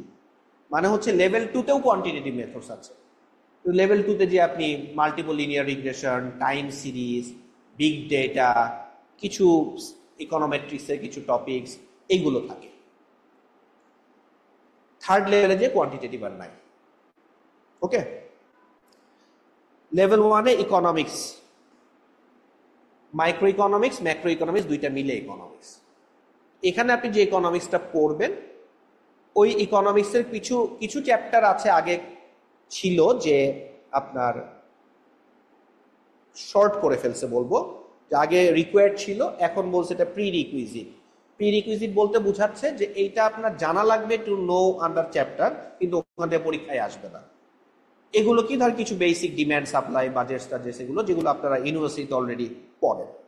তো ইকোনমিক্সে যেটা রিকোয়ার্ড, সেখানে আপনারা দেখবেন যে মাইক্রো ইকোনমিক্সে farm and market structure like monopoly, oligopoly, এগুলো অনেক ডিটেইলে থাকবে, পারফেক্ট মার্কেট, এগুলো অনেক ডিটেইল থাকবে। ম্যাক্রো ইকোনমিক পার্টে ইন্টারন্যাশনাল ট্রেড, দেন আপনার হচ্ছে জিও পলিটিক্স নামে একটা চ্যাপ্টার আছে, কারেন্সি নিয়ে একটা চ্যাপ্টার আছে, এইগুলো, তারপরে বিজনেস সাইকেল নিয়ে একটা চ্যাপ্টার আছে, এইগুলো থাকবে। So micro and macro economics, এই দুইটা মিলেই হচ্ছে ইকোনমিক্স।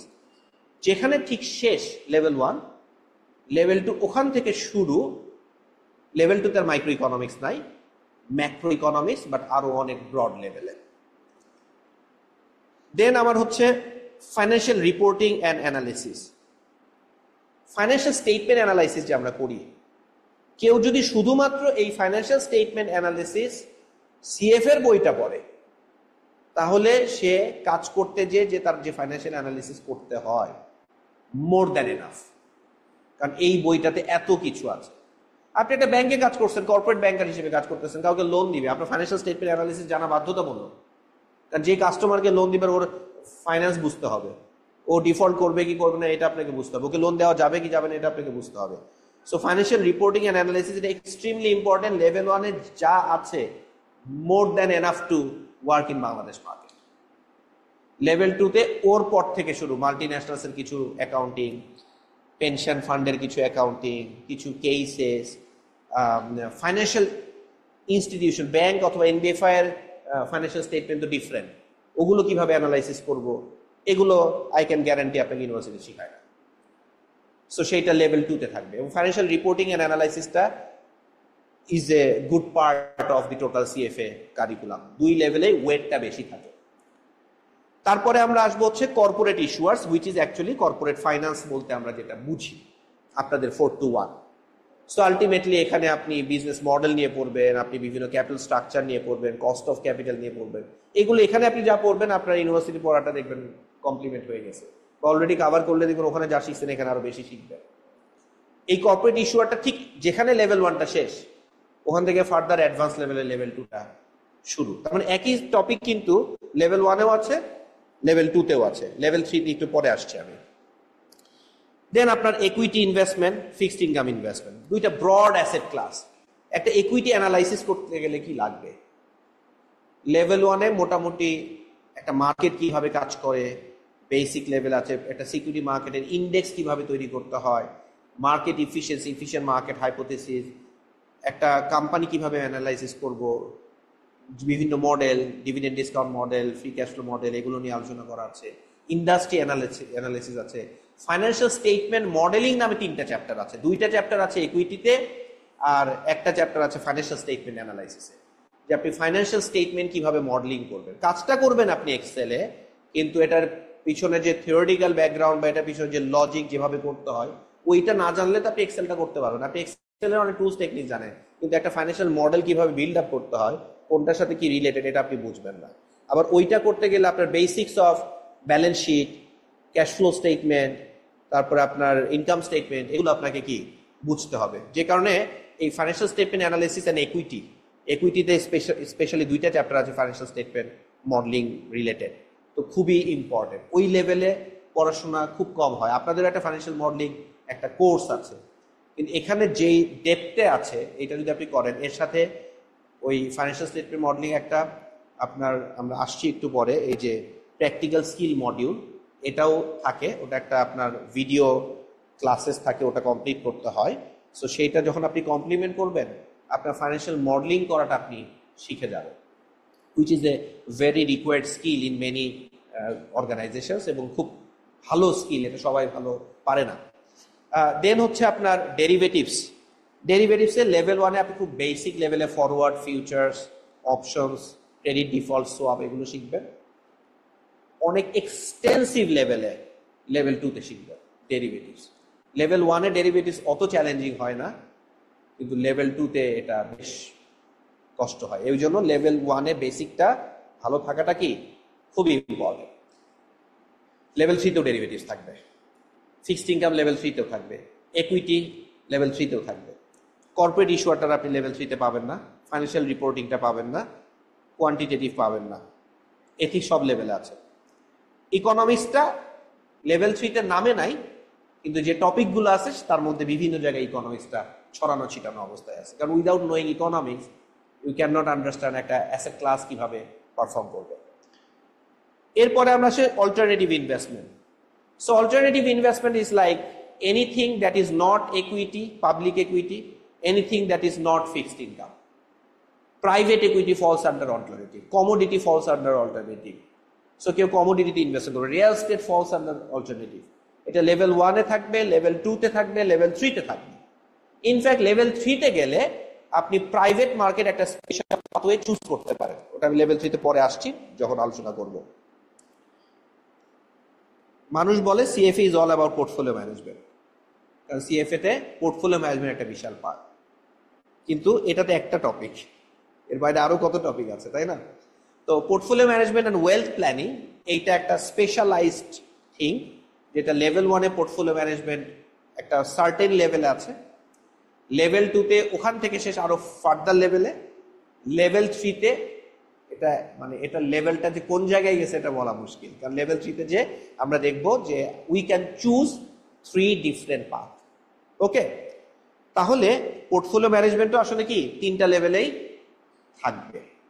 এখন এগুলো কোনটাতে কতটুকু ওয়েট, পরীক্ষার ফরম্যাটটা কি, সেগুলো আমরা আসছি একটু পরে। ওকে, তার সাথে একটু অ্যাড করি, লেভেল 1 এবং লেভেল 2 তে প্র্যাকটিক্যাল স্কিল মডিউল এটা ইন্ট্রোডিউস করা হয়েছে স্টার্টিং ফ্রম 2025।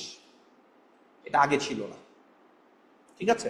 এইটা কি, আপনি যখন রেজিস্ট্রেশন করবেন আপনাকে বলবে এরকম একটা প্র্যাকটিক্যাল স্কিল মডিউল তোমাকে তৈরি করতে হবে। লেভেল 1-এ এই 3টা থাকে, 3টার মধ্যে যে কোনো একটা করলেই হয়। Financial modelling, Python programming fundamentals, analyst skills.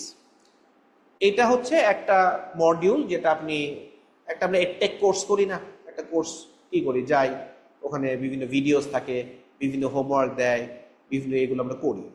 এটা পরীক্ষায় আসবে না, এবং এই মডিউলটা আপনাকে ফিনিশ করতে হবে, একটা ডেডলাইন থাকবে। ফিনিশ না করলে কিন্তু আপনি পরীক্ষা বাতিল।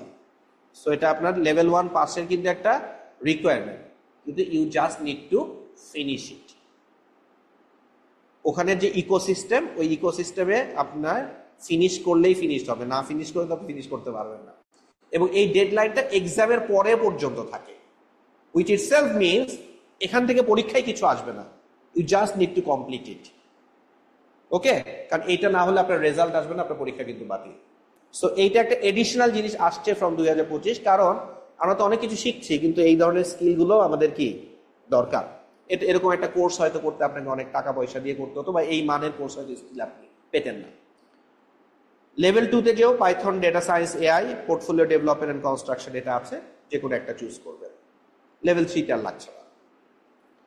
এখন আমরা আসি লেভেল 1-এর এক্সামের টপিক। আমি তো অলরেডি যে সাবজেক্টগুলো বললাম বলে ফেলছি, কিন্তু লেভেল 1 আর লেভেল 2-তে টপিকগুলো কি আছে।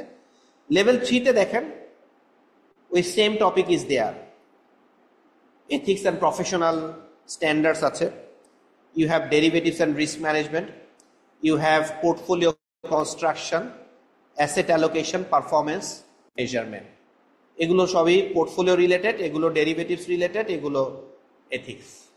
এর মধ্যে ইন বিটুইনে ফিক্সড ইনকাম, ইকুইটি সবই থাকবে। এগুলো কমন। এর পাশে আপনি একটা পাথ চুজ করবেন যখন লেভেল 3 রেজিস্ট্রেশন করবেন।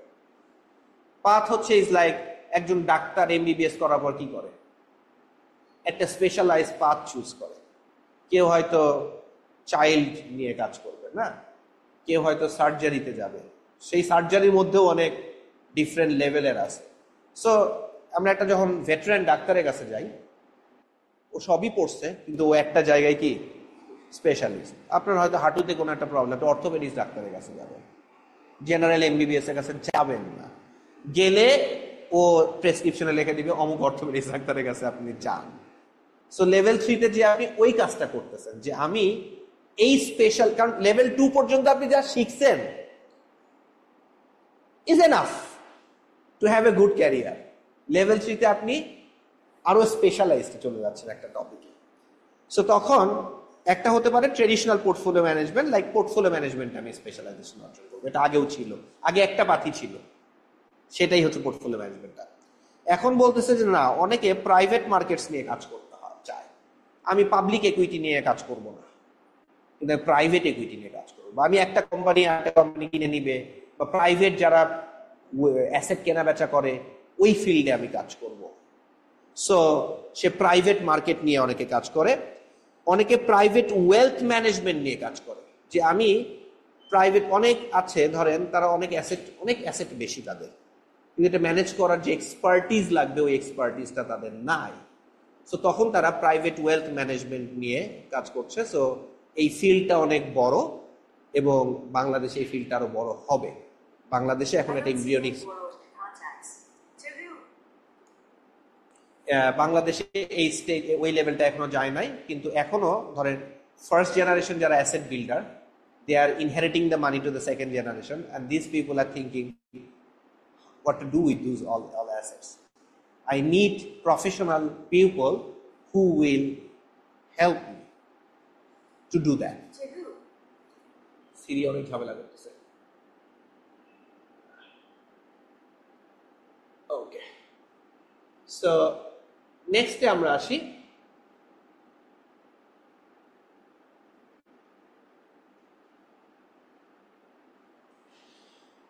কোয়েশ্চেন ফরম্যাট কেমন হবে। Level 1 multiple choice questions, isolated multiple choice questions, মানে একটা কোয়েশ্চেনের সাথে আরেকটা কোয়েশ্চেনের কোনো লিঙ্ক নাই। এমন না যে কোয়েশ্চেন 1 না পারলে 2 পারবো না, এরকম কোয়েশ্চেন না, প্রত্যেকটা আইসোলেটেড কোয়েশ্চেন। এরকম 180টা মাল্টিপল চয়েস কোয়েশ্চেন থাকবে। কতটা? 180টা। এই 180টা মাল্টিপল চয়েস কোয়েশ্চেন থাকবে কতগুলো সাবজেক্টকে ঘিরে? ওই 10টা সাবজেক্টকে ঘিরে।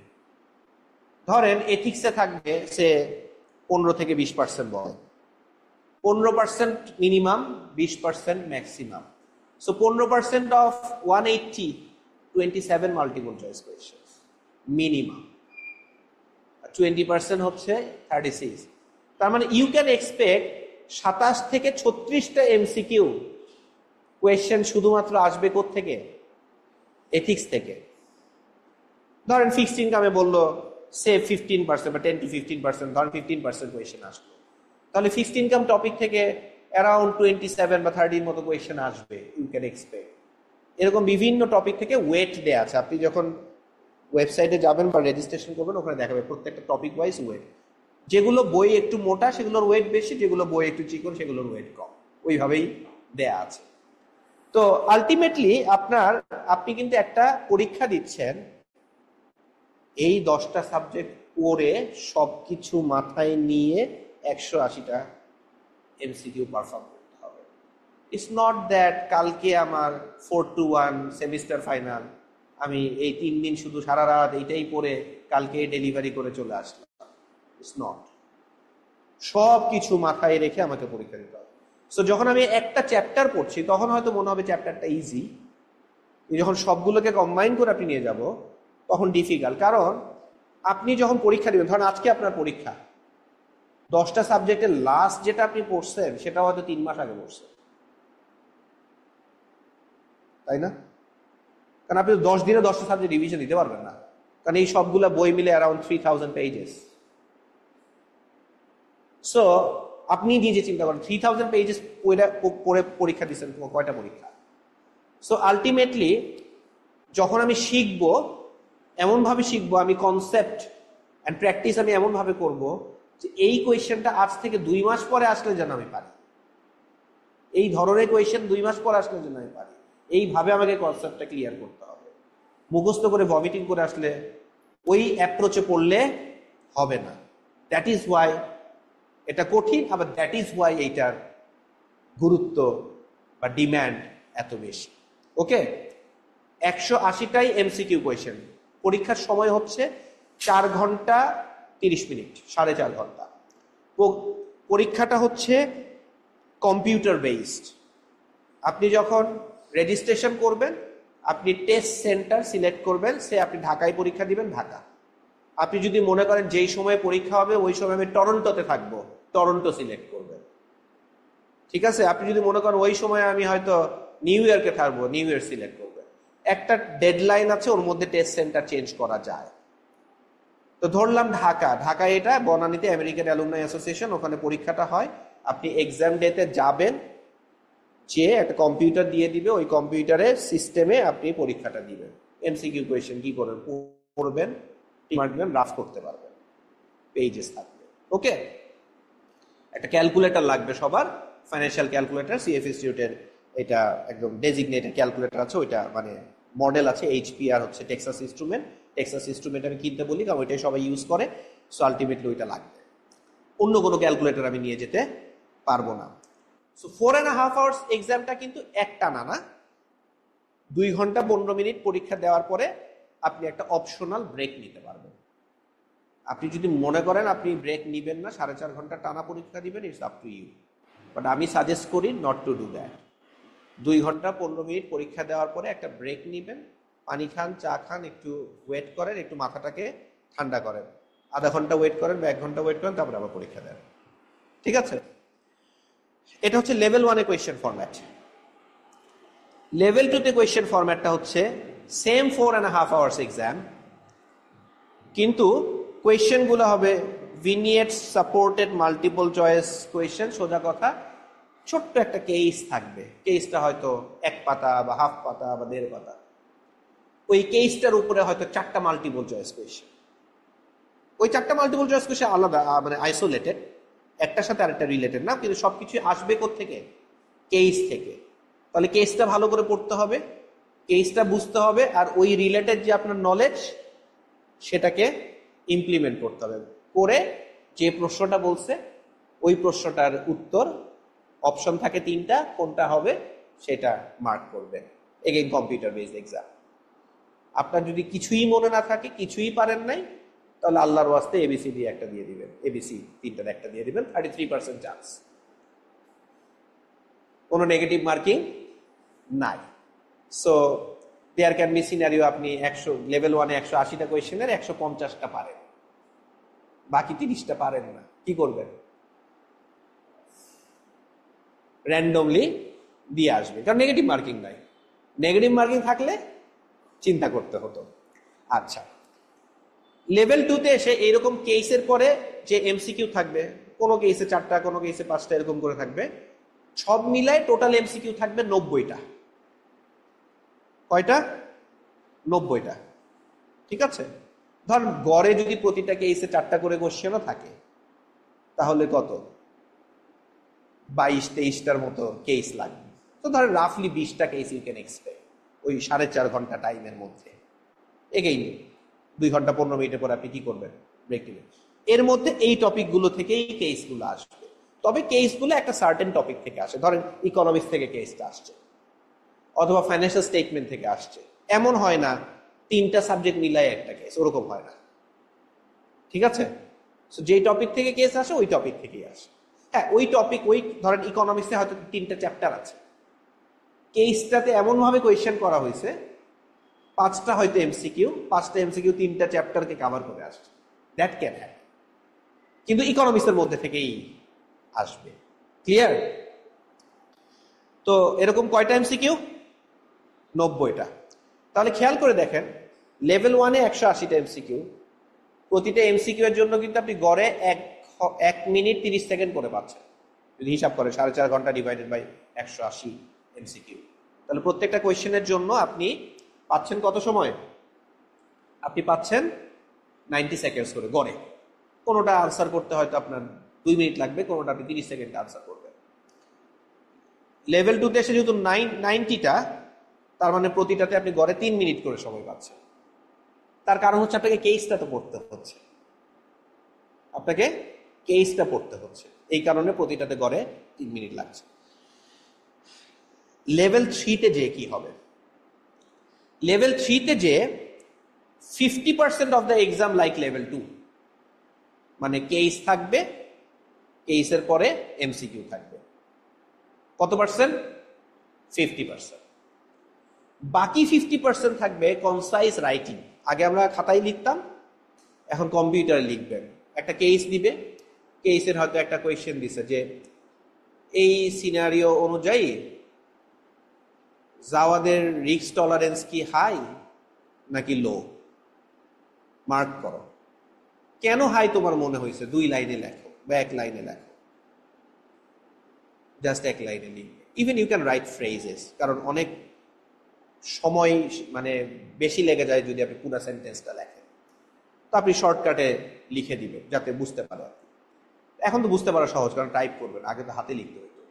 তো এরকম ছোট ছোট ছোট কোয়েশ্চেন থাকবে, কিন্তু কোয়েশ্চেনটার উত্তরটা লিখতে হবে, কোনো এমসিকিউ না। হ্যাঁ, হয়তো একটা কোয়েশ্চেন আছে যে ওর সিনারিও অনুযায়ী ও রিটায়ারমেন্ট সেভিং করতে চায়, প্রতি মাসে এত টাকা করে ইনভেস্ট করবে, ওর রিকোয়ারমেন্ট কত পার্সেন্ট, ক্যালকুলেট করে দেখাও। তখন আপনি ক্যালকুলেট করে রিটার্ন পার্সেন্টেজটা ওখানে লিখবেন, এভাবে আর কি।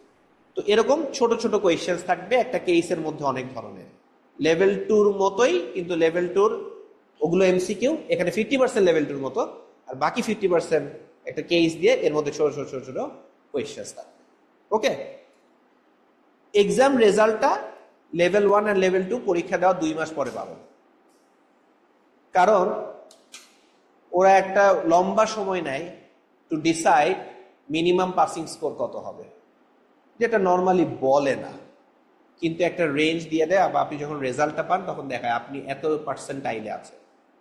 হ্যাঁ, এখন বোধহয় লেটেস্ট বোধহয় এক এক্সামে বোধহয় মিনিমাম পাস স্কোরটা বলেও দিছিল যে কত আসছে, কিন্তু প্রত্যেক পরীক্ষা একরকম হবে না। তার কারণটা হচ্ছে লেভেল 1-এ পরীক্ষা বছরে হয় 4 বার, ফেব্রুয়ারি, মে, August, November.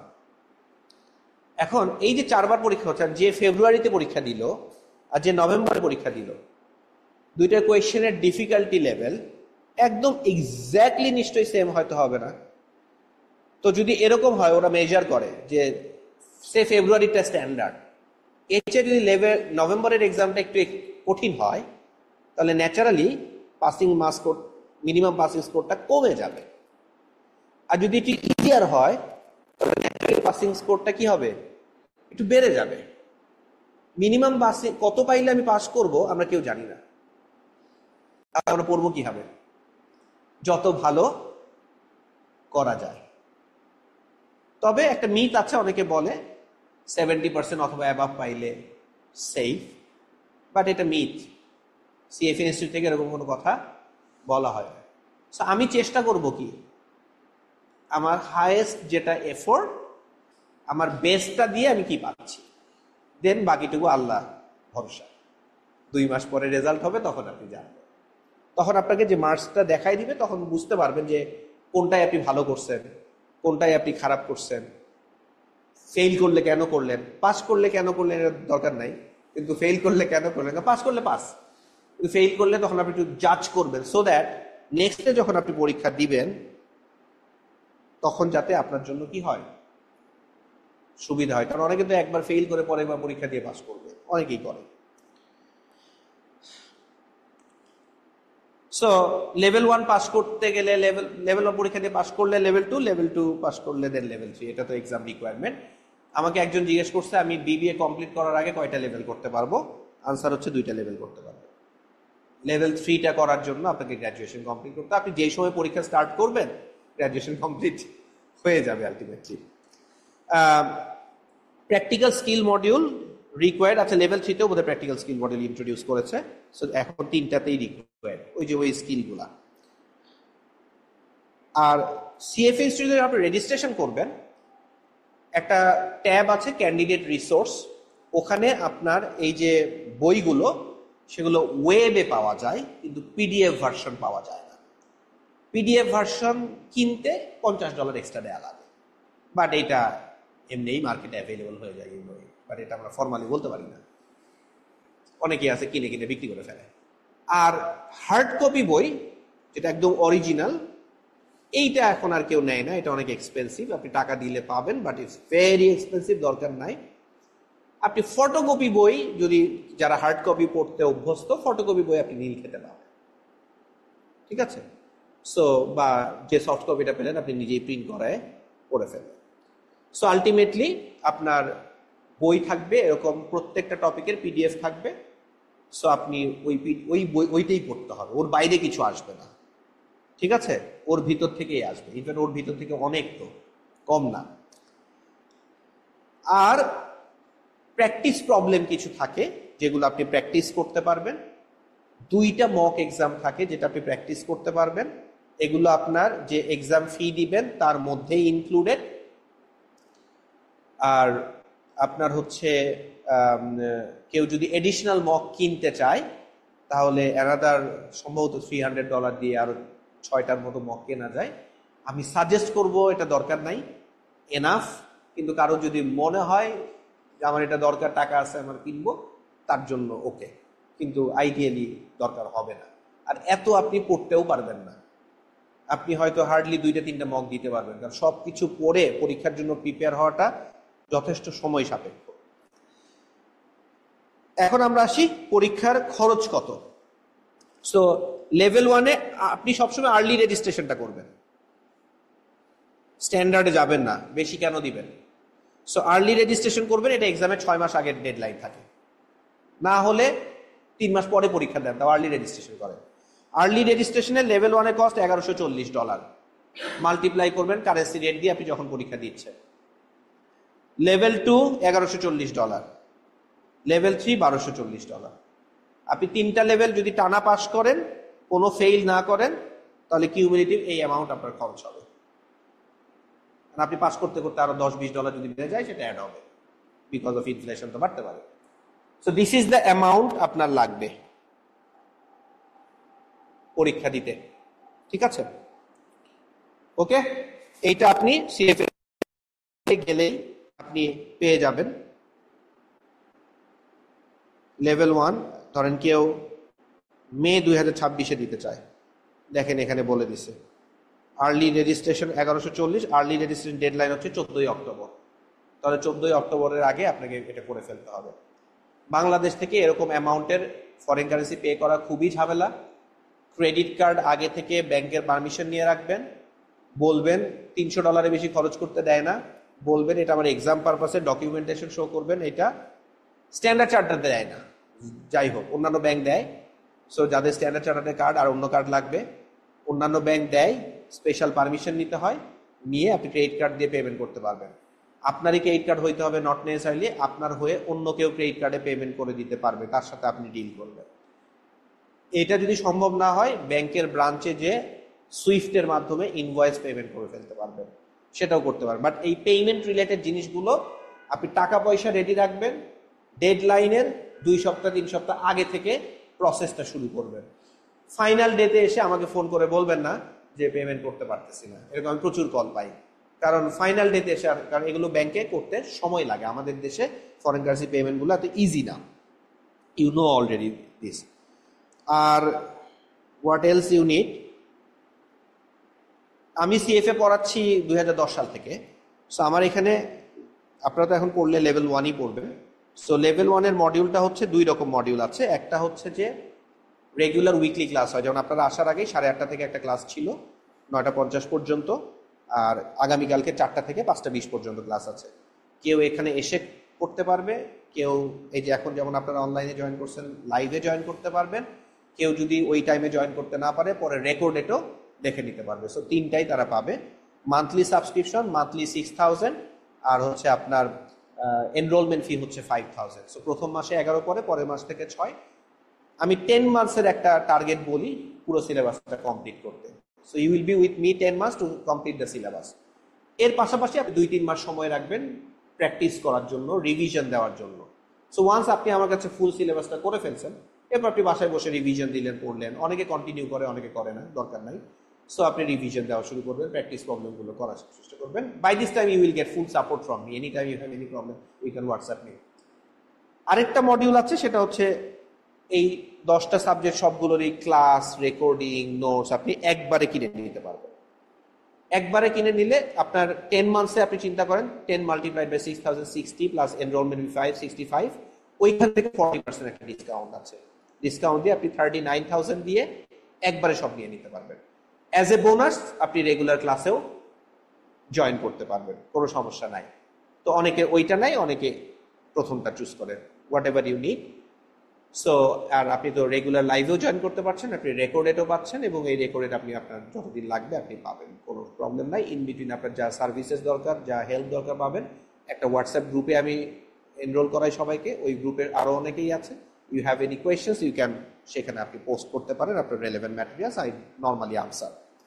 So that's all about CFA program. এখন আমি চাচ্ছি আপনাদের কোনো স্পেসিফিক যদি কোয়েশ্চেন থাকে, ফিল ফ্রি টু রেইজ। আমি আগে একটু অনলাইনে কোয়েশ্চেনগুলো নিয়ে ফেলি। সো যারা অনলাইনে আছেন, কোনো কোয়েশ্চেন আছে কিনা বলেন। Feel free to ask any question. একটু নামটা বলে কোয়েশ্চেনটা করেন। স্যার, আমি নুসরাত তাবাসসুম। বলেন। স্যার, সিএফ এর যে বইগুলো লেভেল 1 এর জন্য, ওটাকে আমি রেজিস্ট্রেশন করার পরেই ওখানে মানে আনলক হবে, তাই তো?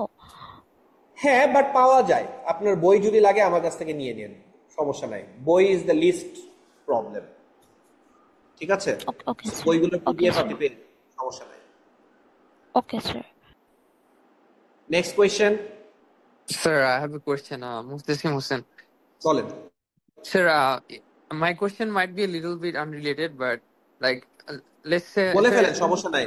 Yes, sir. Sir, I'm doing like a major in finance and minor in accounting. So, sir, আমার দুই দিকেই প্যাশন আছে, দুই দিকেই ইচ্ছা আছে. So, I'm not sure whether to pursue মানে CFA নাকি CA. মানে আমি just confused. I don't know whether CFA is the right fit for me. So, আমি ওইটা নিয়ে চিন্তা করতেছি, স্যার. দেশে থাকতে চান না দেশের বাইরে থাকতে চান? স্যার, ইভেনচুয়ালি দেশের বাইরে যেতে চাই আমি. আচ্ছা, ধরেন আপনি যদি দেশেই থাকেন অ্যান্ড সিএ, ধরেন আপনি সিএ করেন, সেক্ষেত্রে আমি বলতাম যে সিএটা আগে বলে দিই, সিএফ এটা পরে বলি। সেক্ষেত্রে আপনি আইসিএবির আন্ডারে চার্টার্ড অ্যাকাউন্টেন্সি করবেন, কিন্তু ওইটা আপনি লোকালি অনেক ডিমান্ড পাবেন, কিন্তু বাইরে গেলে তো আপনি যেই দেশে যাবেন ওই দেশে চার্টার্ড অ্যাকাউন্টেন্সি রুলে আবার করতে হবে। তো অনেকে আবার এসিসিএ করে, তারপরে ওখানকার সিপিএ টিপিএ করে এগুলো। তো যদি ইভেনচুয়ালি বাইরে যাওয়ার প্ল্যান থাকে অ্যান্ড অ্যাকাউন্টিং প্যাশন থাকে, যেই দেশে যাবেন ওই দেশে যে সিপিএ করেন, ওয়েট করেন, কারণ লাভ নাই আলটিমেটলি। আর যদি দেশে থাকেন তাহলে আমি বলবো এসিসিএ না করে আইসিএবির আন্ডারে যেটা চার্টার্ড অ্যাকাউন্টেন্সি ওইটা করেন, because that's hands on. Chartered অ্যাকাউন্টেন্সির একটা মেইন প্রবলেমটা হচ্ছে ফার্মের সাথে কাজ করতে হয়, ফার্মের সাথে মিনিমাম 3 বছর কাজ করতে হয়, খুব এক্সেপশনাল কেউ হয়তো তার চেয়ে কমে পাস করে, কারো বেশি লাগে। ওই 3 বছর তো আপনি কোনো পেইড হচ্ছেন না, অল্প কিছু টাকা দেয়, ওটা আপনার যাতায়াত ভাড়ার ইয়ে হবে। তো তাতে করে আপনি ধরেন সে এখন বিবিএ কমপ্লিট করার পরে অ্যানাদার 3 ইয়ার্স উইদাউট পে পড়ালেখা করবেন, ক্যান ইউ অ্যাফোর্ড দ্যাট? এটা একটা big question, because for many people জবে ঢোকাটা is important, not because of ফ্যামিলিকে টাকা কন্ট্রিবিউট করতে হবে, অনেকের জন্য ফ্যামিলিকে টাকা কন্ট্রিবিউট করতে হয়, এই জন্য জবে ঢোকা ইম্পর্টেন্ট, বাট অনেকে নিজস্ব কারণেও নিজের ইয়ের জন্য তো you should start earning money. তো আপনি অ্যানাদার 3 ইয়ার্স ওয়েট করবেন, তারপরে জয়েন করে বেশি টাকা পাবেন, ফাইন। কোয়েশ্চেন হচ্ছে, অ্যান্ড অলসো সাইকোলজিক্যালি অনেকে এটা ভালো ফিল করে না, তো ওইটা আপনি যদি করতে পারেন তাহলে যেতে পারেন। আদার দ্যান দ্যাট আপনি হয়তো জবের পাশাপাশি এসিসিএ করতে পারেন, পরবর্তীতে ফার্মে কিছু কাজ করে ফেললেন, সেটা হতে পারে। আর সিএফ এর একটা সুবিধা হচ্ছে, এটা তো কোনো ফার্মে কাজ করতে হয় না, কারোর সাথে কোনো অ্যাটাচমেন্ট দরকার নাই, it's a self study program. So আপনি জবের পাশাপাশি করতে পারবেন। সো আপনি এখনই যদি শুরু করেন, ধরেন জবে ঢোকার আগে একটা লেভেল কমপ্লিট করে ফেললেন, দেন জব করছেন, জব করে পড়াশোনা করা কঠিন, কিন্তু অ্যাটলিস্ট ইউ ক্যান ট্রাই, দরকার হলে একবার ফেল করে আরেকবার পাস করবেন, সমস্যা নাই। কিন্তু সমস্যা অবশ্যই আছে, কস্টিং হবে, কিন্তু আমি বলছি যে ইটস লাইক অ্যাটলিস্ট আপনার জব এক্সপিরিয়েন্সটা হলো, আপনি ইউ স্টার্ট আর্নিং মানি, আপনার প্রফেশনাল কিছু ডেভেলপমেন্টগুলো হলো, সেগুলো আপনাকে হেল্প করবে। আর আপনার দুইটাতেই প্যাশন আছে, আপনি দুইটাতেই করবেন, সমস্যা কি? আগে একটা করেন তারপর আরেকটা করেন, no problem, there is no problem. আমারও দুইটাতেই প্যাশন ছিল, আমি সিএ অনেকবার চিন্তা করছি করব, একটা কারণেই করতে পারি নাই, বিকজ আমি যদি এটা করতে যাই 3 বছর ফার্মে কাজ করতে গেলে দ্যাট 3 ইয়ার্স এর opportunity cost is very high. এই কারণে আমি সিএর দিকে আগাই নেই, ঠিক আছে? আদারওয়াইজ হয়তো আমি সিএফ এর সাথে সিএটাও হয়তো করে ফেলতাম, কিন্তু এটা আগায় না। আর এসিসি এটা আমার কাছে অত ইয়ে মনে হয় নাই, আমার কাছে আমাদের এখানকার মানে যে সিএ ওইটা অনেক রোবাস্ট, ওই কারণে আমি আর অনেক অ্যাকাউন্টিং আমার সিএফ এতেই আছে, এবং অনেক অ্যাকাউন্টিং জিনিস আমি নিজে এমনিতেই পড়ি। সো আমার কাছে মনে হয়েছে যে আরেকটা ডেজিগনেশনে আমার দরকার নাই, বাট থাকলে খারাপ না। So if you have passion you can do both, no problem. কিন্তু আমি চ্যালেঞ্জেস গুলো বললাম। Mutasim, you got your answer? জি sir, thank you. Okay, next. আসসালামু হৃদয় পল বলেন। আমার একটা কোশ্চেন ছিল বলেন। স্যার, আমরা তো একবারে 10টা সাবজেক্টে পরীক্ষা দিব, রাইট? তো হ্যাঁ। এখন ধরেন আমি এক্সামটা দিচ্ছি, তো আমি 10টার মধ্যে আমি 7টায় পাস করলাম, বাকি 3টা সাবজেক্টে আমি ফেল করলাম। I got your question. এখন স্যার আমি কোনো নেক্সটবার ইন্ডিভিজুয়াল পরীক্ষা পাস দিব, নাই, তো আমার ইন্ডিভিজুয়াল পাস নাই, আপনার পাসটা মোটের উপরে। সো কোন একটা সাবজেক্ট আপনি খারাপ করছেন, আরেকটা সাবজেক্টে অনেক ভালো করছেন, টোটালে আপনার এটা হবে। তাছাড়া আমি যদি ফেল করি তাহলে যদি আবার নেক্সট টাইম কি আবার প্রথম থেকে শুরু করতে হবে, আবার পুরো এক্সামটাই দিতে হবে, রাইট? ফেল মানে তো ফেল, কোনো ইন্ডিভিজুয়াল সাবজেক্টে আপনি ফেল করছেন না, কারণ কোনো ইন্ডিভিজুয়াল সাবজেক্টে পাস ফেল নাই। লেভেল 1 পাস অর কি ফেল, বাইনারি আনসার, ওকে? সো যদি ফেল করেন আবার লেভেল 1 পরীক্ষা দিতে হবে। এখন ধরেন আপনি আগের বার পরীক্ষা দিয়েছিলেন, ফিক্সড ইনকামে 30টা কোয়েশ্চেনে 30ই পাইছেন, ডাজন্ট ম্যাটার, আবার দিতে হবে। আবার পরীক্ষা দেওয়ার পরে ফিক্সড ইনকামে এবার খারাপ করতে পারেন, আগের বার ভালো করছেন, হইতে পারে না? সো ইন্ডিভিজুয়াল কোনো পাস নাই, ওভারঅল পাস, ফেল করলে আবার পরীক্ষা দিতে হবে। জি স্যার, বুঝতে এমন না পেরেছি। ফেল করছি আমি একটা সাবজেক্টে পরীক্ষা দিব, এমন না। Okay sir, got it. Next. Sir আসসালামু আলাইকুম। ইসলাম। স্যার আসসালামু আলাইকুম, দিস ইজ মাইশা। মাইশা ফারজি খান, বলেন। Sir I wanted to know, আমি একটু লেটেই জয়েন করেছি, এটার জন্য একটু সরি। তো স্যার আমার বলেন। অ্যাকচুয়ালি একটা কোশ্চেন ছিল যে স্যার আফটার বিবিএ কি মানে মাস্টার করে দেন হচ্ছে স্যার সিএফএ করা উচিত, আর স্যার বিবিএ এর পরেই সিএফএ করাটা বেটার? আচ্ছা, আপনি যেহেতু পরে জয়েন করছেন এই কারণে এটা করতে হলো। আমি প্রথমেই বলে দিছি যে আমার সাজেশন হচ্ছে আর্লিয়ার দ্য বেটার, এবং আপনার ইউনিভার্সিটি পড়াশোনাটাকে এটা কমপ্লিমেন্ট করবে। একটু কষ্ট হবে কারণ এটাতে আপনি অভ্যস্ত না, but once you start taking the pressure, আপনার জন্য এটা ভালো হবে। এবং আপনি টাইম, তো দেখেন time is a very important thing. আপনি বিবিএ পাস করার আগে যদি একটা লেভেল কমপ্লিট করে আরেকটা লেভেলের হাফ ধরেন প্রগ্রেস করছেন, আপনি কিন্তু এক ধাপ আগায় থাকলেন অন্যদের তুলনায়, ওই টাইমগুলোকে আপনি ইউটিলাইজ করতে পারবেন। সো এখন আপনাদের টাইম হচ্ছে, ইউ আর ম্যাচিওর পিপল, সব soon you will enter into job. এতদিন যা করছেন school, college, university first 2 years, এগুলা করলে লাইফে আগানো যাবে না। Now you find yourself in a reality check, সামনে আরো রিয়েলিটি চেক হবে। সো এই সময়টায় যত আগায় থাকবেন তত ভালো। একটু কষ্ট হবে, কিন্তু এই টাইমটা আপনার হাতে আছে। আপনি একটা সেমিস্টারে 3টা কোর্স নেন, 4টা কোর্স নেন, 4টা কোর্সে কত ঘন্টার ক্লাস, আর যে লেখাপড়া, ওর পাশাপাশি আপনি আরো এডিশনাল পড়তে পারবেন। আমার একটা সাজেশন হচ্ছে ইমিডিয়েটলি রেজিস্ট্রেশন না করে ইউ স্টার্ট স্টাডিং। 3 মাস পরে করে নিজের একটা হ্যাবিট তৈরি করেন, একটা আন্ডারস্ট্যান্ডিং হোক, নিজেকে জাজ করেন, দেন ইউ উইল ডিসাইড আপনি কবে পরীক্ষা দিবেন। তার কারণ হচ্ছে ওয়ান্স ইউ রেজিস্টার, তাহলে তো যে ডেডলাইন, ওই ডেডলাইনে আপনাকে পরীক্ষা দিতে হবে। একটা ডেডলাইন আছে, পরীক্ষা ডেফার করা যায়, $400 দিয়ে ডেফার করতে হয়, নট আ ওয়াইজ থিং। আমরা যখন পরীক্ষা দিচ্ছি ডেফার করাই যাইতো না, এটা ভালো ছিল, কারণ প্রিপারেশনের কারণে যদি হালকা হইতো তখন সে ফোর্স করে ভালো করে পরীক্ষা দিয়ে পাশ করবে। আর সিএফএ পরীক্ষায় আপনার সবসময় মনে হবে ইউ আর আন্ডার প্রিপেয়ার্ড। আপনার এত বড় সিলেবাস, আপনার কখনোই মনে হবে, যারা পাস করে যারা পাস করে না সবারই মনে হয় আমার প্রিপারেশন ইজ নট কি এনাফ। এটা আপনাকে কন্টিনিউয়াসলি পেইন দিবে, এই পেইনটা নিয়েই আপনি পরীক্ষা দিবেন। সো আপনি যখন অ্যাজ এ সিএফএ ক্যান্ডিডেট, আপনি কিন্তু মাথার মধ্যে একটা এক্সট্রা পেইন নিয়ে সবসময় মুভ করতেছেন, যেটা অন্যদের মধ্যে নাই। সো আমার সাজেশন হচ্ছে আর্লি স্টার্ট করেন, the earlier the better. Why not now? Best was yesterday, the next best is today. Okay? Yes sir, thank you so much. Okay, next কে যেন প্রশ্ন করবেন? হ্যাঁ, করতে চেয়েছিলেন একটু আগে।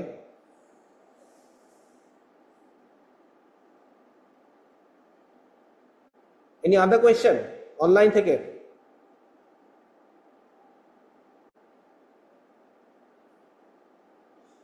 আচ্ছা, অফলাইনে কিছু কোয়েশ্চেন নেই, আপনারা চিন্তা করতে থাকেন আরো কোনো কোয়েশ্চেন আছে কিনা, বলেন,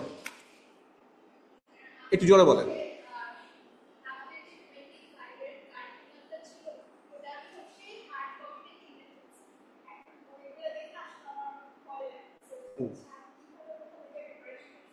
হ্যাঁ,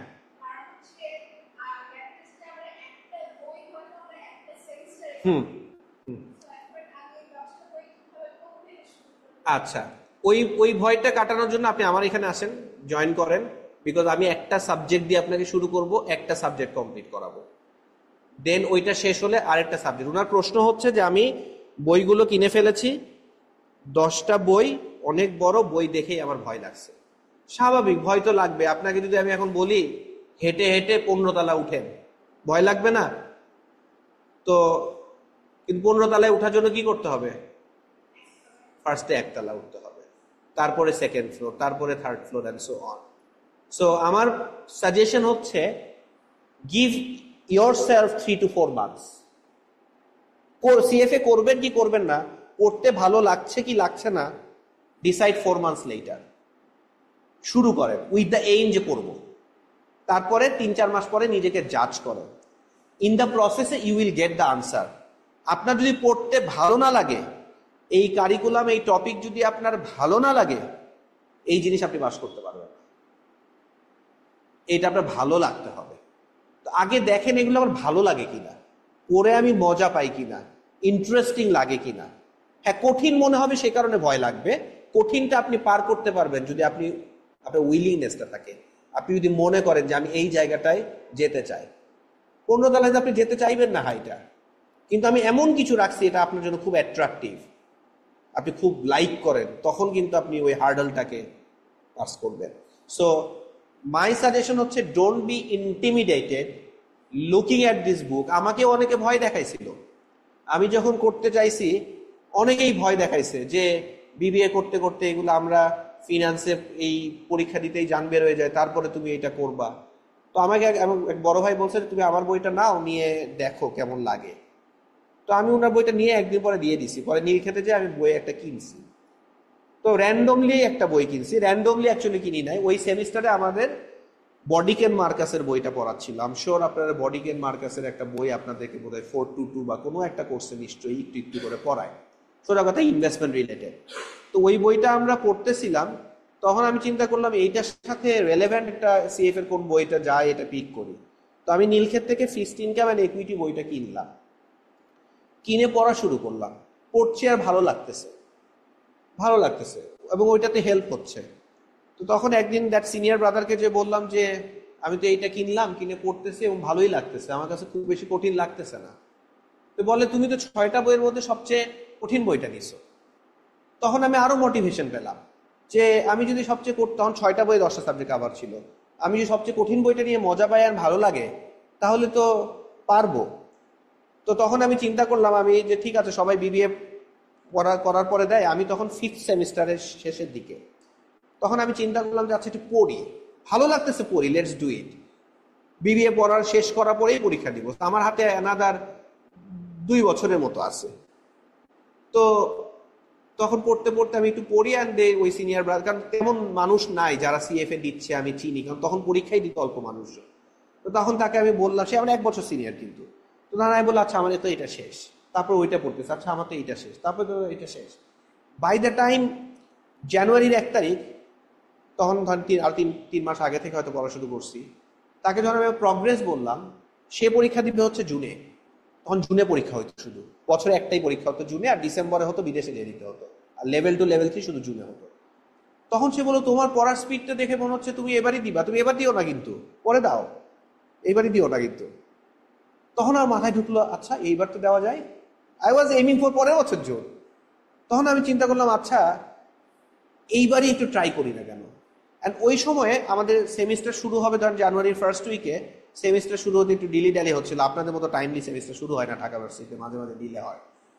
তো সেমিস্টার শুরু হয়েছে হয়তো 17 বা 18 তারিখ থেকে, অ্যান্ড সেমিস্টারের প্রথম 2 সপ্তাহে কেউ পড়ে না। তখন আমি চিন্তা করলাম আচ্ছা লেটস দিস 1 মাস আমার তো কোনো কাজ নাই, তাহলে আমি কি করতে পারবো, খালি পড়তেই পারবো। তখন প্রচুর পড়া শুরু করলাম। তখন চিন্তা করলাম আচ্ছা let's finish the whole syllabus by January end. আমি যদি জানুয়ারি 31 তারিখের মধ্যে ফুল সিলেবাস কমপ্লিট করতে পারি, তাহলে ফেব্রুয়ারি 14 তারিখ আমার লাস্ট, 15 তারিখ বোধহয় লাস্ট ডেডলাইন ছিল, এর মধ্যে আমি রেজিস্ট্রেশন করব। বাই দিস টাইম আমি আমার প্যারেন্টসে বলছি আমি দিতে চাই, তারা তো কোনোভাবেই দিবে না পরীক্ষা দিতে, যে 2টা করলে এই পারবা না, এটা সমস্যা হবে ওটা সমস্যা হবে, এত তাড়াহুড়ার কি দরকার এই সে। তখন আমি আমার কিছু টিউশন থেকে টাকা পয়সা ছিল, আমি বলছি I will give 50%, you give me 50%, I will do it. So by 31 January আমার সিলেবাস শেষ করার টার্গেট। আমি আরো 2-3 দিন আগে সিলেবাস শেষ করে ডিসাইড করছি যে এই জুনেই দিব, অ্যান্ড দিয়ে পাস করছে, আগায় গেছে 1 বছর। এবং দ্যাট 1 বছর আগানোর কারণে আমার ক্যারিয়ারে অনেকগুলো হেল্প হয়েছে। সো ক্যারিয়ারেও দেখা গেছে আমি যেই বয়সে যা হওয়ার কথা তার চেয়ে আরো আগে অনেক কিছু অ্যাচিভ করতে পারছি। Why? Because I started early. তো আপনি একটা জিনিস যত আর্লি শুরু করবেন, পরের কাজটা তো আরো আর্লি হবে, কারণ ওই কাজটা তো আমি যেহেতু আমি বাই দিস টাইম আমি জবে জয়েন করার সময় level 3 complete, I could give enough time for building soft skill, networking এগুলো। ওই সময় যারা সিএফএ দিচ্ছিল ওরা তো বই নিয়ে পড়েছিল, আমার তো ওইটা নিয়ে পড়ে থাকতে হচ্ছে না, আমি তখন আদার স্কিল ডেভেলপ করার জন্য নিজেকে টাইম দিতে পারছি। And that counts in your job life. Next question.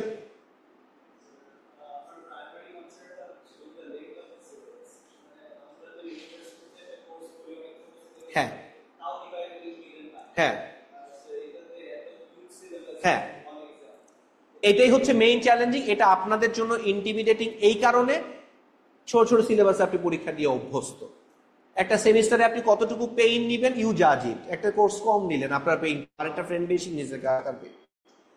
আমার কথা হচ্ছে এই জন্য, ওই যে আমি যেরকম টার্গেট নিয়েছিলাম, আপনি এভাবে চিন্তা করেন, give your self 4 months next, এবং টার্গেটটা একটু ইয়ে রাখেন, বলবো চ্যালেঞ্জিং টার্গেট রাখেন, যে নেক্সট 4 months আমি 4টা সাবজেক্ট শেষ করব।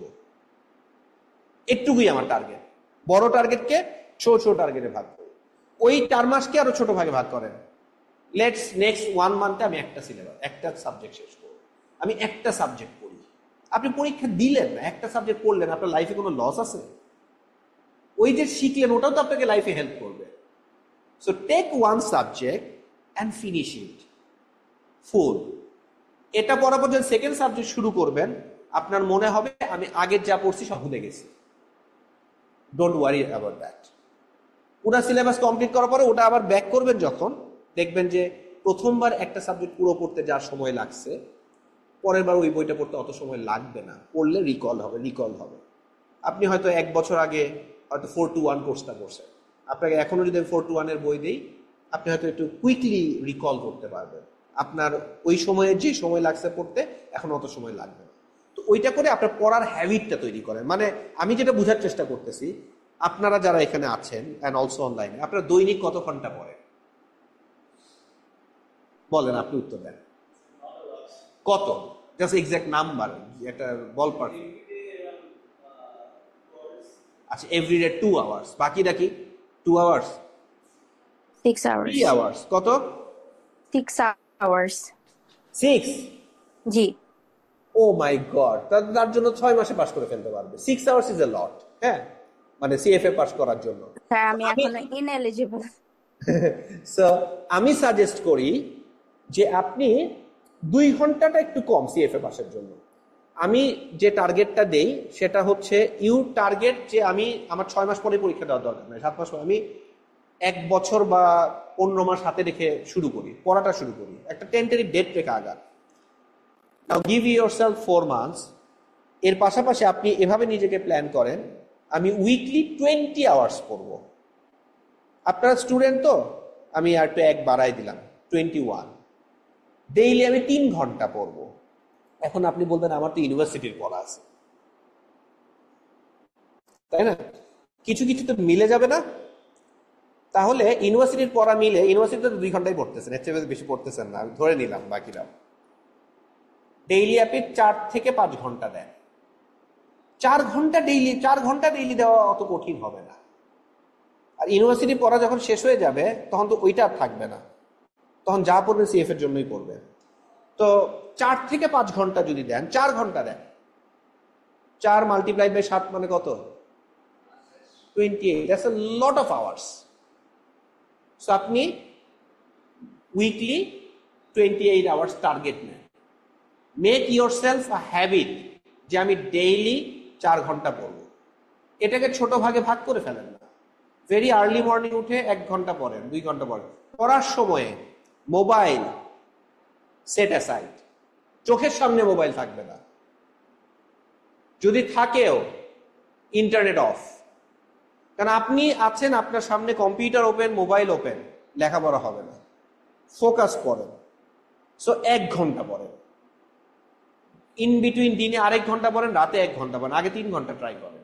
7 দিন 3 ঘন্টা পড়ার পরে 8ম দিন থেকে ট্রাই 4 আওয়ার। এভাবে করে 4 মাস একটা হ্যাবিট তৈরি করেন, ঠিক আছে? আমি ওই জন্য বলছি যে weekly 3 hours, weekly 20 hours is fine. 20 যদি কমও হয় চলবে, পরের দিকে একটু বেশি পড়বো, কিন্তু একটা হ্যাবিট তৈরি করেন যে আমি সিএফ এর জন্য উইকলি 20 আওয়ার্স পড়ব। এটা কি খুব কঠিন কাজ? উইকলি 20 আওয়ার্স কঠিন মনে হচ্ছে? কঠিন? যারা অনলাইনে আছেন কঠিন? স্যার আমার জন্য না। হ্যাঁ, ও তো 6 ঘন্টা পড়ে, তার জন্য না। সো কঠিন যদি হয় হ্যাবিটটা বিল্ড করেন, কারণ এটা করতে হবে, ঠিক আছে? আর যাদের জন্য না তাদের জন্য তো ফাইন, যারা একটু পড়ুয়া তাদের জন্য তো it's like no brainer. So এত লম্বা চিন্তা না করে 4 months, ইচ উইক 20 hours, কিন্তু ইচ উইক যখন বললাম ওই 20 hours-টা 5 দিন না পড়ে ষষ্ঠ আর সপ্তম দিনে 10-10-20 করেন না। যেদিন পড়বেন না সেদিনে 1 ঘন্টা পড়বেন, আর যেদিন একটু সময় পাবেন, মুড আসছে পড়ার, তো মুড থাকতে হবে, সেদিন 5 ঘন্টা পড়েন, এভারেজিং হয়ে যাবে। কিন্তু আমি একটা দিনও যাবে না আমি 0 hour পড়বো। সো আমি যেদিন পড়বো না, I don't feel like reading today, সেদিন আমি 1 ঘন্টা পড়বো। অ্যান্ড 1 ঘন্টা ফোকাসড, 1 ঘন্টা, নট আপনি 1 ঘন্টা পড়তেছেন, চিন্তা করতেছেন কালকে এটা কি করবো, ওই রেস্টুরেন্টে যাবো, ওই ফ্রেন্ডের সাথে মিট হবে, আচ্ছা ওই ফেসবুকে এই স্ট্যাটাস দিছিলাম, ওই ইনস্টাগ্রামে ওই ছবিটায় কয়টা লাইক আসলো, এগুলা চিন্তা করা যাবে না। Focused, okay? ওই ফোকাস করলে দেখবেন এত বেশি পড়তে হচ্ছে না। You got your answer? পারবো? আগে বিল্ড দ্যাট হ্যাবিট। 4 মাস, প্রথম 4 মাস কষ্ট করেন, তারপর দেখবেন এটা অটোমেটিক হয়ে গেছে। একটা রিসার্চ বলে একটা হ্যাবিট থেকে রেগুলারাইজ করতে 66 days লাগে। সো আমি তো আরো বেশি বলছি, 4 মাস। Next, any questions? বলেন। হ্যাঁ,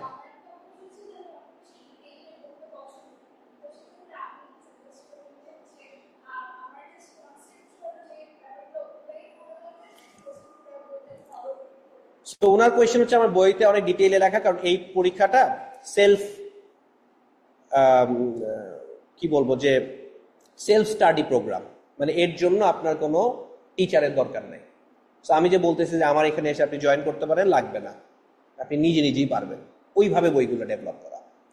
তো সেই কারণে বইটাতে অনেক কিছু লেখা আছে যেগুলো পড়লে আপনার জন্য হেল্পফুল, কিন্তু সবার এত টাইম নাই। সাম পিপল ওই বইয়ের প্রত্যেকটা লাইন পড়তে গেলে সিলেবাস শেষ হবে না, টাইম নাই, নাম্বার 1।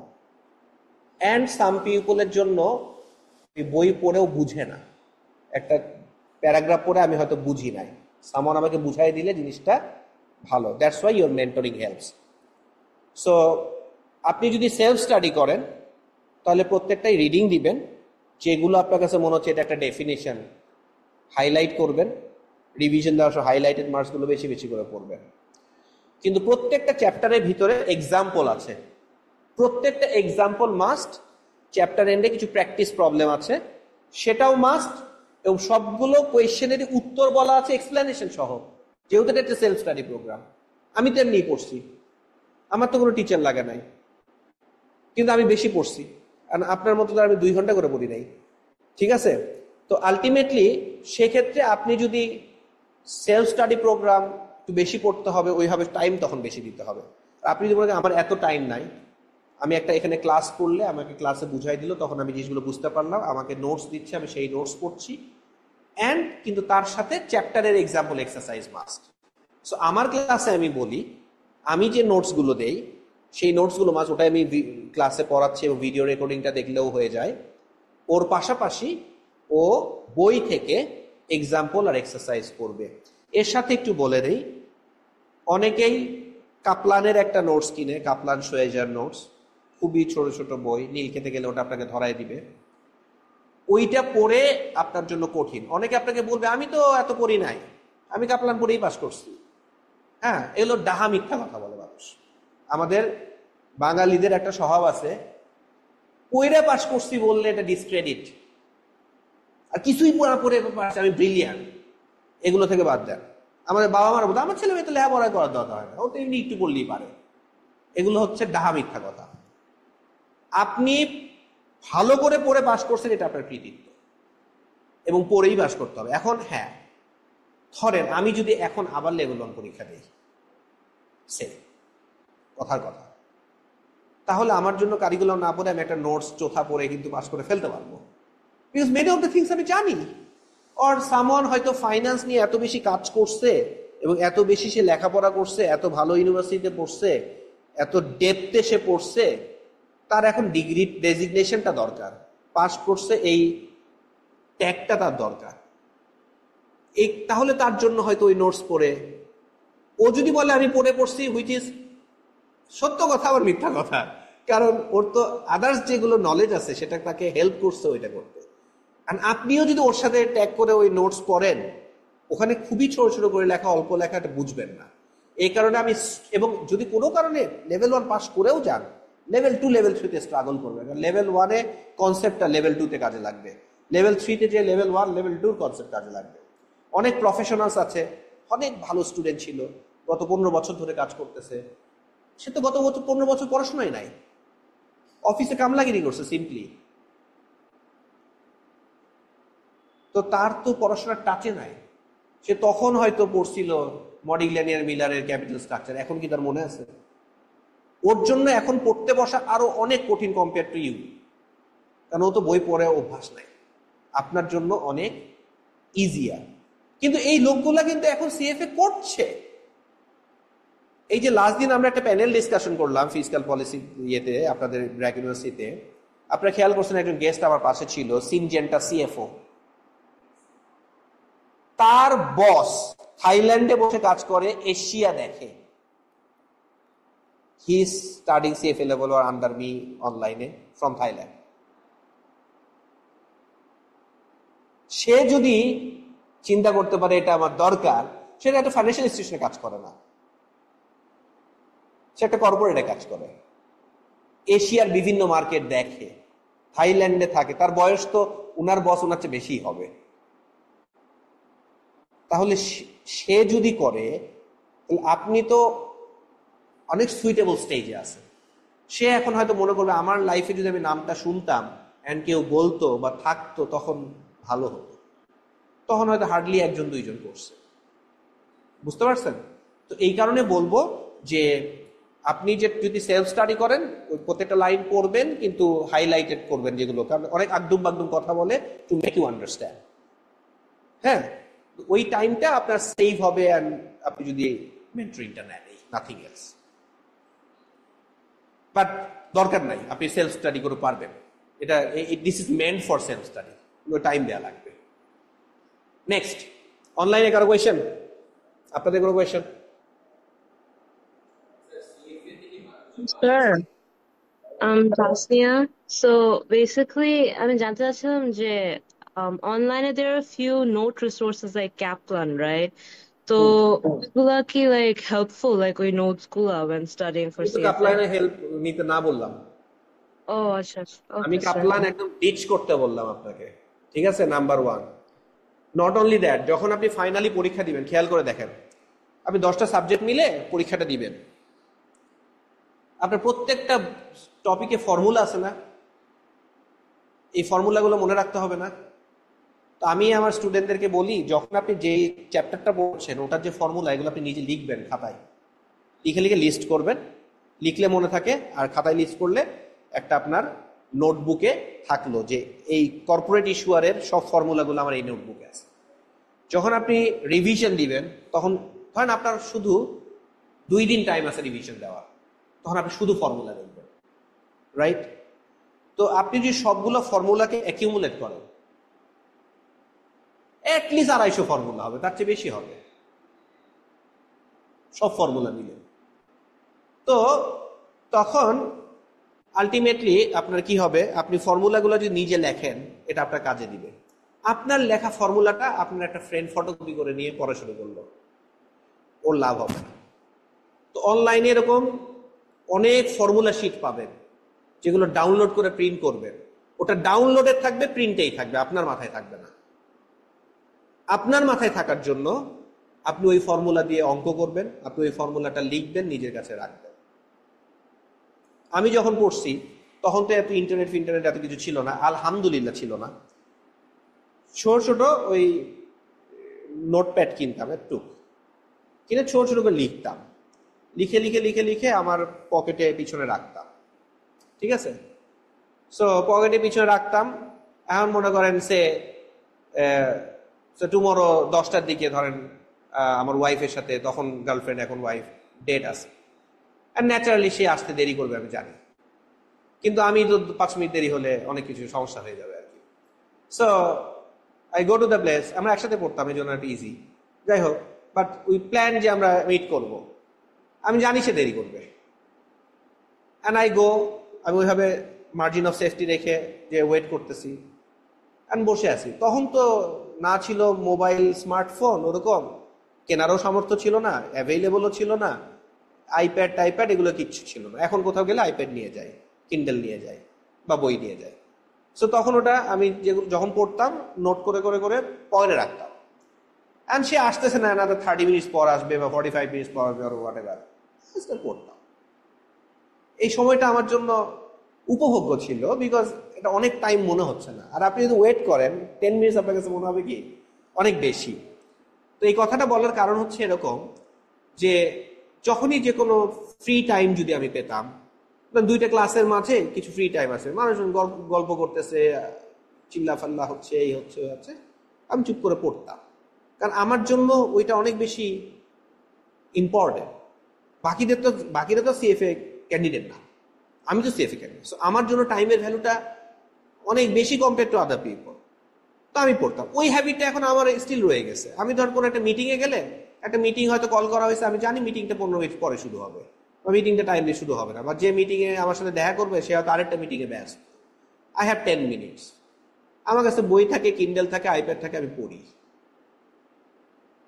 ওই যে সিএফএর করার কারণে যে হ্যাবিটটা, ওই হ্যাবিটটা রয়ে গেছে।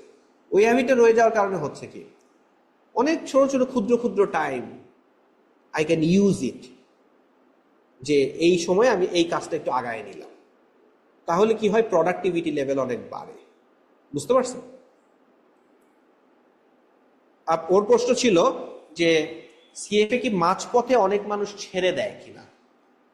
হ্যাঁ, আনসার হচ্ছে অনেক মানুষ মাঝপথে ছেড়ে দেয়।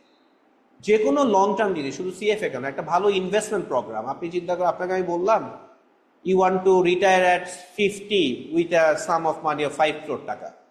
আমি বললাম আচ্ছা, আপনি আজকে থেকে এই কাজগুলো করবেন, ঠিক আছে, অ্যাট এজ 25 থেকে 50 পর্যন্ত আপনি এতটুকু সেভ করবেন, এতটুকু ইনভেস্ট করবেন, এই ডিসিপ্লিন ওই ডিসিপ্লিন করবেন। ওনাকে আমি একটা প্ল্যান করে ছেড়ে দিলাম, মাঝপথে সে প্ল্যান ভেঙে ফেলবে, এটাই nature. So plan is there, আমি জানি কি করতে হবে, কিন্তু আমি করতে পারছি না। এখন মনে করেন সামন আসলো, তার ওয়েট 130 কেজি, ও এখন জিমে ভর্তি হয়েছে, ও চিন্তা করতে একটা সার্টেন প্ল্যানের মধ্যে দিয়ে যে ওয়েট কমাবে, একদম ফিজিক্যালি ফিট হবে, তার হেলথ ভালো হবে। ওবিসিটির কারণে তারপর অনেক ধরনের হেলথ প্রবলেম হবে, এটা আপনার লাইফের অনেক কিছুকে সমস্যা করবে। তাহলে আপনি একটা সার্টেন স্ট্যামিনাতে চলে আসবেন, এক্সারসাইজ করবেন, খাওয়া দাওয়া মেনটেন করবেন, করলেই তো হবে। আপনি প্ল্যান দেন, 100 জনকে দিলে কয়জন পারবে? ভেরি ফিউ পারবে। তো এটাও এরকম লং টার্ম জিনিস, যে আমি জানি এই কাজগুলো করলে পারবো, কিন্তু এটা প্রতিদিন করা ইজ নট ইজি। আপনাকে আমি 4 মাস বলছি, করতে হবে তো 12 মাস বা 10 মাস। আগে আমি 3 মাস 4 মাস বললাম যে ইউ ডু ইট, তাও যদি আবার আগে 1 মাস করেন। Build that habit first. Once আপনি হ্যাবিটটা বিল্ড আপ করে ফেলছেন, এরপরে দেখবেন ইট কামস অটোমেটিকলি। আপনাকে যখন একটা ডিসিশন আমরা নিতে হয় যে আচ্ছা আজকে সকালে উঠে ক্লাসে যাইতে হবে, অফিসে যাইতে হবে, এটা একটা এক্সট্রা ডিসিশন, এটা আমাকে কগনিটিভলি বাধা দেয়। আপনি ন্যাচারালি উঠেই যাবেন, এটা ইট বিকামস এ হ্যাবিট, প্রতিদিনই যান, তখন আপনার মনে হবে না। এই জন্য দেখবেন এই ঈদের সময় অনেকদিন ছুটি ছিল, আপনাদের কোনো সমস্যা হয় নাই, হয়েছে? যারা চাকরি বাকরি করতো পাগল হয়ে গেছে, কারণ 2 সপ্তাহ অফিসে যায় না, তাদের তো ভালো ফিল করার কথা। আমরা 2 সপ্তাহ ছুটি পাইলে মনে হয় অনেক ভালো, হ্যাঁ এর মধ্যে ঘুরছে ফিরছে, তারপরও টাইম। মানুষজন পাগল হয়ে গেছে, খোলার পর বলছে এত ছুটি তো ভালো না।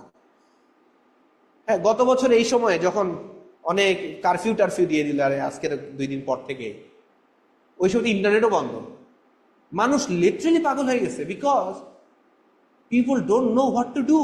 একটা সারা দিন 24 ঘন্টা সময় কাটে না মানুষের, একমাত্র উপায় ছিল ফোনে কথা বলা, অ্যান্ড পাবলিক প্রচুর ফোনে কথা বলছে তখন। এই পরিমাণ ফোনে কথা পাবলিক কখনো বলে নাই, কারণ ইন্টারনেট নাই। আমি ওই পিরিয়ডে 2-3 বই শেষ করে ফেলছি, কারণ কোনো প্যারা নাই, কিছু নাই, টেনশন নাই, ফাইনাল বাসায় সময় কাটাইছি, বাচ্চা কাচ্চা ছিল না। আমার কাছে মনে হয় নাই যে এই যে কয়েকদিন কারফিউ গেছে বা গেছে, আমার কাছে মনে হয়েছে যে অনেক লং, কিন্তু অন্যদের কাছে মনে হয়েছে because they have nothing except going to office and coming back to home. তো যে কাজটা আপনি হ্যাবিচুয়ালি করেন ওই কাজটা এফোর্টলেস হয়ে যায়, করতে মনে হয় না অনেক কষ্ট, এটা এফোর্টলেস হয়ে যাবে আপনি যখন হ্যাবিটে নিয়ে আসবেন। নেক্সট বলেন। And আপনি যখন CFA করবেন, you want to be one of the best, right? So if you want to be one of the best and you want to have the same lifestyle like another like 100 people, হবে। If you want to be best, তাহলে আপনার লাইফস্টাইলও will be different from others. এখন you decide whether I will remain mediocre or I will be great. Mediocrity is not accepted and you won't feel good. আপনার ভালো লাগবে না। আর আপনি বলতে পারেন যে সবাই যদি মিডিওক্রিটি থেকে বাইরে হইতে চায় তাহলে কি হবে? সবাই চেষ্টা করবে, সবাই পারবে না। I can tell this to 100 people, but সবাই নিবে না এটা। Very few will take it. And those people will be different. একটা অর্গানাইজেশন সবসময় দেখবেন highest paid people top 2 থেকে 3% people থাকে, or top 10 to 20 people থাকে। বাকিদের pay over the long periods of time average, বাড়েও না তেমন একটা, খুবই এভারেজ থাকে। নাও কোয়েশ্চেন হচ্ছে আমি কি সারা জীবনই সংগ্রাম করে যাব, নাকি ফিউ ইয়ার্স সংগ্রাম করে দেন মেক লাইফ এফোর্টলেস, তারপরেও কিন্তু হার্ড ওয়ার্ক করবে, কিন্তু হার্ড ওয়ার্ক মনে হবে না। বুঝতে পারছেন? So it's your choice whether you want to be great or you want to be mediocre. Your choice. আমি বলতেছি না যে গ্রেট হওয়ার জন্য CFA করা লাগবে, গ্রেট হওয়ার আরো অনেক কিছু আছে, কিন্তু ওই CFA পাস করতে যা যা করা লাগবে অন্য সব কিছুতে গ্রেটনেসের ওই জিনিসগুলোই করা লাগে। You want to be best actor, আপনাকে পরিশ্রম করতে হবে। You want to be best athlete, পরিশ্রম করতে হবে। নেক্সট, আর কারো কোনো কোয়েশ্চেন? বলেন। স্যার আমি ফাইমা সুলতান। হ্যাঁ ফাইমা বলেন। স্যার বাংলাদেশের জব সেক্টরে সিএস এর ডিমান্ড কতটা, মানে স্যার বাংলাদেশের জব সেক্টরে সিএস এর ডিমান্ড কতটা? আচ্ছা, অনেক প্রতিষ্ঠান খুঁজতেছে, পাচ্ছে না, যে আমি এই পজিশনের জন্য একজন CFA চার্টার চাই অথবা লেভেল 2 পাস করছে এরকম চাই, পাচ্ছে না। ডিমান্ড ইজ দেয়ার, বাট এখন CFA তো খুব সচরাচর পাওয়া যায় না। ধরেন বাংলাদেশে 130-40 জনের মতো আছে, তো জব কি শুধু 130-40টা ভালো জব? আরো অনেক আছে। তো কিছু জবে স্পেসিফিকলি চায়, কিন্তু কিছু জবে চায় না, কিন্তু পেলে নিয়ে নেয়। কারণ এটা রিকোয়ারমেন্টে অনেকে দেয়, অনেকে আবার রিকোয়ারমেন্ট দেয় না, কারণ আমি রিকোয়ারমেন্ট দিয়ে লাভ নেই, তাই পাবো না।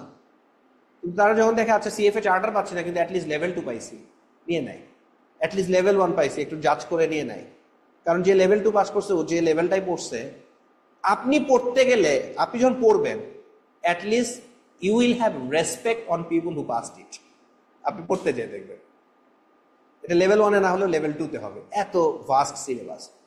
তো আলটিমেটলি চাহিদা অনেক। যেমন আমি একটা জব দেখলাম সেদিন, একটা ইনফ্রাস্ট্রাকচার কোম্পানি ফাইন্যান্সে লোক নিবেন, চট্টগ্রামের জবটা, ওরা পোর্ট রিলেটেড কাজ করে, CFA চার্টার খুঁজতেছে, 4 লাখ টাকা বেতন দিবে, পাচ্ছে না। ঠিক আছে, একটা হতে পারে চট্টগ্রামে হয়তো সবাই যেয়ে কাজ করবে না, কিন্তু তারপরে অনেকে ঢাকায় 2 লাখ টাকা বেতন পায়, চট্টগ্রামে 4 লাখ টাকা দিলে যাবে না?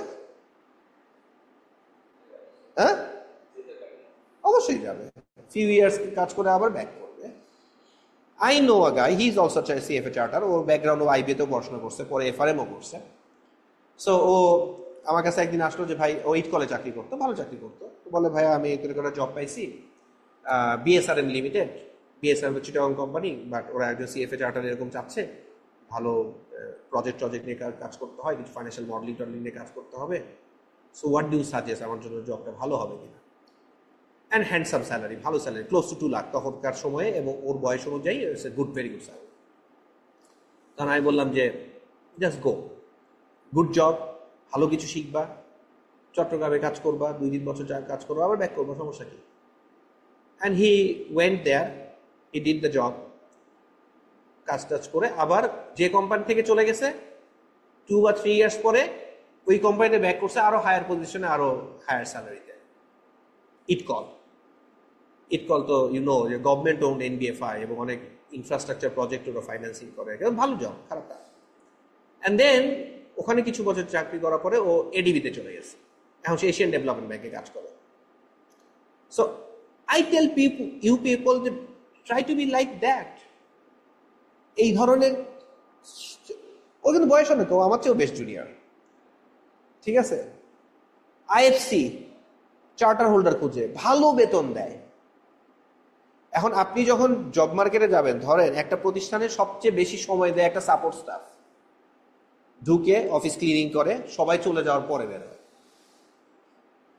রাইট?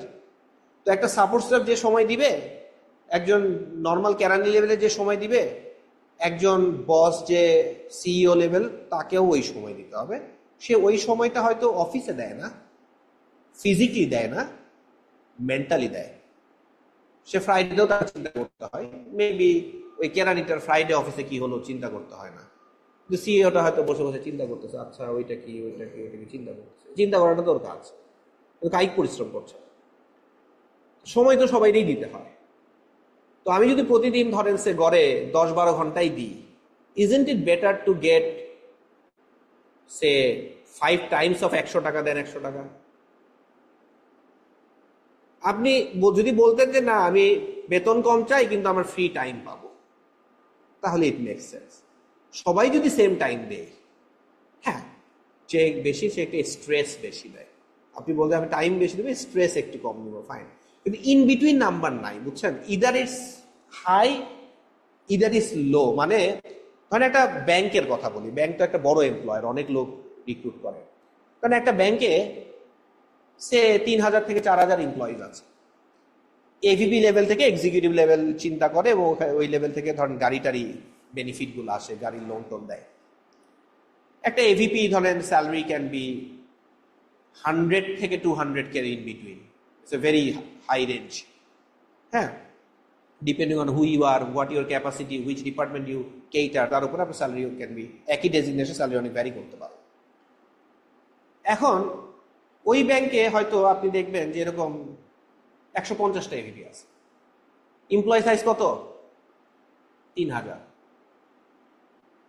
আচ্ছা, ওই প্রতিষ্ঠানে হয়তো 5 লাখ টাকা অ্যাভাব বেতন পায় হয়তো সে 10 জন। 1 লাখ টাকা অ্যাভাব হয়তো বেতন পায় ধরেন সে, ধরলাম 400 জন বা 300 জন বা 500 জন। রেস্ট 2500 পিপল কি করে? ইন বিটুইন তো 40-50 হাজার থেকে 1 লাখ টাকাই বেতন পাচ্ছে, তাই না? উইথ হয়তো 10-15 ইয়ার্স এক্সপেরিয়েন্স। তো আপনি আজকে জবে ঢুকলেন, হয়তো একটা 40-50K স্যালারিতে ঢুকলেন, প্রতি বছর 5-10 হাজার করে বেতন বাড়বে আপনার। 20 বছর পরে আপনার বা 15 বছর পরে আপনার বেতন 2 লাখ টাকা হবে সবার? হবে না তো সবার। তো এবং যারা একটু অ্যাহেড থাকে তাদের স্টার্টিংটাও একটু অ্যাহেড হয়, ধরেন সে একটা এমটিও প্রজেক্টে যারা করে, সো ওদের গ্রোথটা ফাস্টার থাকে দেন আদার্স। তো আপনি তো শুধু জবে ঢুকাটাই না, getting that internship is not the end of the story, getting that job is not the end of the, you can be fired tomorrow, I can be fired tomorrow, but you have to have that confidence and skills যে tomorrow আমি যদি fired হই, maybe 1 মাস সময় লাগবে, maybe 2 মাস সময় লাগবে, some people will try hard to take me, or if I approach I will get a job, or even if I won't get a job I have the skill, I can do something to, so that I can at least আমার যে income দরকার সেটা আমি নিজে কিছু ব্যবসা বাণিজ্য করে বা সার্ভিস দিয়ে করে ফেলতে পারবো। your human capital should be like that. Build yourself, not for today, not for tomorrow, for the next 3-4 decades. ওইটার জন্য ফাউন্ডেশনটা তৈরি করে, এন্ড সেই যাত্রায় ইফ ইউ ডু সিএফএ আপনাকে একটা এজ দিবে। It is not all, but এটা একটা এজ দিবে, অনেক বেশি এজ দিবে কম্পেয়ার টু আদার্স। ওকে, অনলাইনে আর কেউ কোনো কোয়েশ্চেন? স্যার স্যার জি স্যার, আমার হচ্ছে question, I just started my BBA at Dhaka university in tourism and hospitality management. The thing is, আমার ফাইন্যান্স নিয়ে অনেক আগে থেকে passion. I like studying finance, but because of my surroundings and family, তারা actually আমাকে like, যেহেতু Bangladeshi C এর ইটা বেশি, হাইটটা বেশি, সিএফএ নিয়ে তারা অত বেশি এনকারেজ করে না। That's not a problem. The thing is, এখন অ্যাকচুয়ালি এটা আমাকে মানে আমি যদি এই প্যাশন ধরেই আগাই, will it help me to মানে actually be successful, or like it will be useless? কারণ I am ready to like give my all. I have no problem. Okay, so আপনার ফাইন্যান্সটা ভালো লাগে, আপনি অ্যাকাউন্টিংটা ভালো লাগে না, এটাই তো? Yes. ওকে, তাহলে গো ফর ইট। এবং যেহেতু আপনি first year student, right? Yes. First year Dhaka university tourism. Yes. আচ্ছা আচ্ছা, আপনার স্কুল কলেজ কোথায় ছিল? আমার কলেজ ছিল BF Shaheen college Dhaka, and school ছিল ফার্স্টে South Point and then Viqarunnisa. আচ্ছা আচ্ছা আচ্ছা, বুঝতে পারছি। সো আপনার জন্য আমার সাজেশন হচ্ছে যে যেহেতু আপনি ফার্স্ট ইয়ারে, আপনি এবং এটা আপনার আগ্রহ আছে, আপনি ইমিডিয়েটলি হয়তো সিএফ এর জন্য তো আপনি এলিজিবল না, তাই না? ইয়েস। আচ্ছা,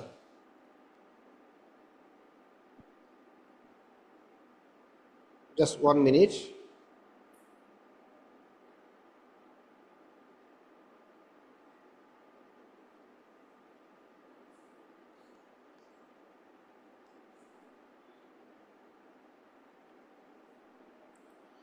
সিএফ এর একটা ইনভেস্টমেন্ট ফাউন্ডেশন সার্টিফিকেট আছে, এটা $350, এটা দিয়ে মানে $350 দিয়ে আপনি পরীক্ষাটা দিতে পারবেন। অ্যাটলিস্ট পরীক্ষাটা যদি নাও দেন, এটার যে কারিকুলামটা আছে, which can be a subset of, ধরেন সিএফ এর লেভেল 1 এ যা যা পড়তেছেন, একটা বেসিক লেভেলে ফাইন্যান্স আপনার আন্ডারস্ট্যান্ডিং হবে। So since you are not eligible, you are first year but you want to read, আমি সাজেস্ট করবো এই কারিকুলামটা আপনি পড়ে ফেলে। আপনার যদি লাগে আপনি আমাকে হোয়াটসঅ্যাপ করেন, আমি আপনাকে বইগুলো দিয়ে দিবনি, আমার কাছে বইগুলো আছে, আপনি ওইটা পুরাটা পড়ে ফেলেন। আর সেকেন্ড ইয়ার থেকে এটা শেষ করার পরে আপনি লেভেল 1 এর বইগুলো পড়া শুরু করেন, so that you are third year first semester, তখন আপনি পরীক্ষার জন্য eligible and also you are ready to pass, কারণ আপনার পড়াশোনা হয়ে গেছে। সো আপনি বাই দ্য টাইম যখন আপনি বিবিএ কমপ্লিট হবে, আপনি 2টা লেভেল পাস করে ফেলতে পারবেন। Okay sir. তো আপনাকে এটা অনেক এজ দিবে। Yes sir. আপনার এবং এইটা আপনার অনেক ডোর ওপেন করবে। তখন আপনি ট্যুরিজমে পড়েন, আপনার হয়তো ফেলো একটা ফ্রেন্ড ফাইন্যান্সে পড়ে, ওর চেয়ে আপনি আরো বেটার থাকবেন। Yes sir. Okay sir. Okay, next.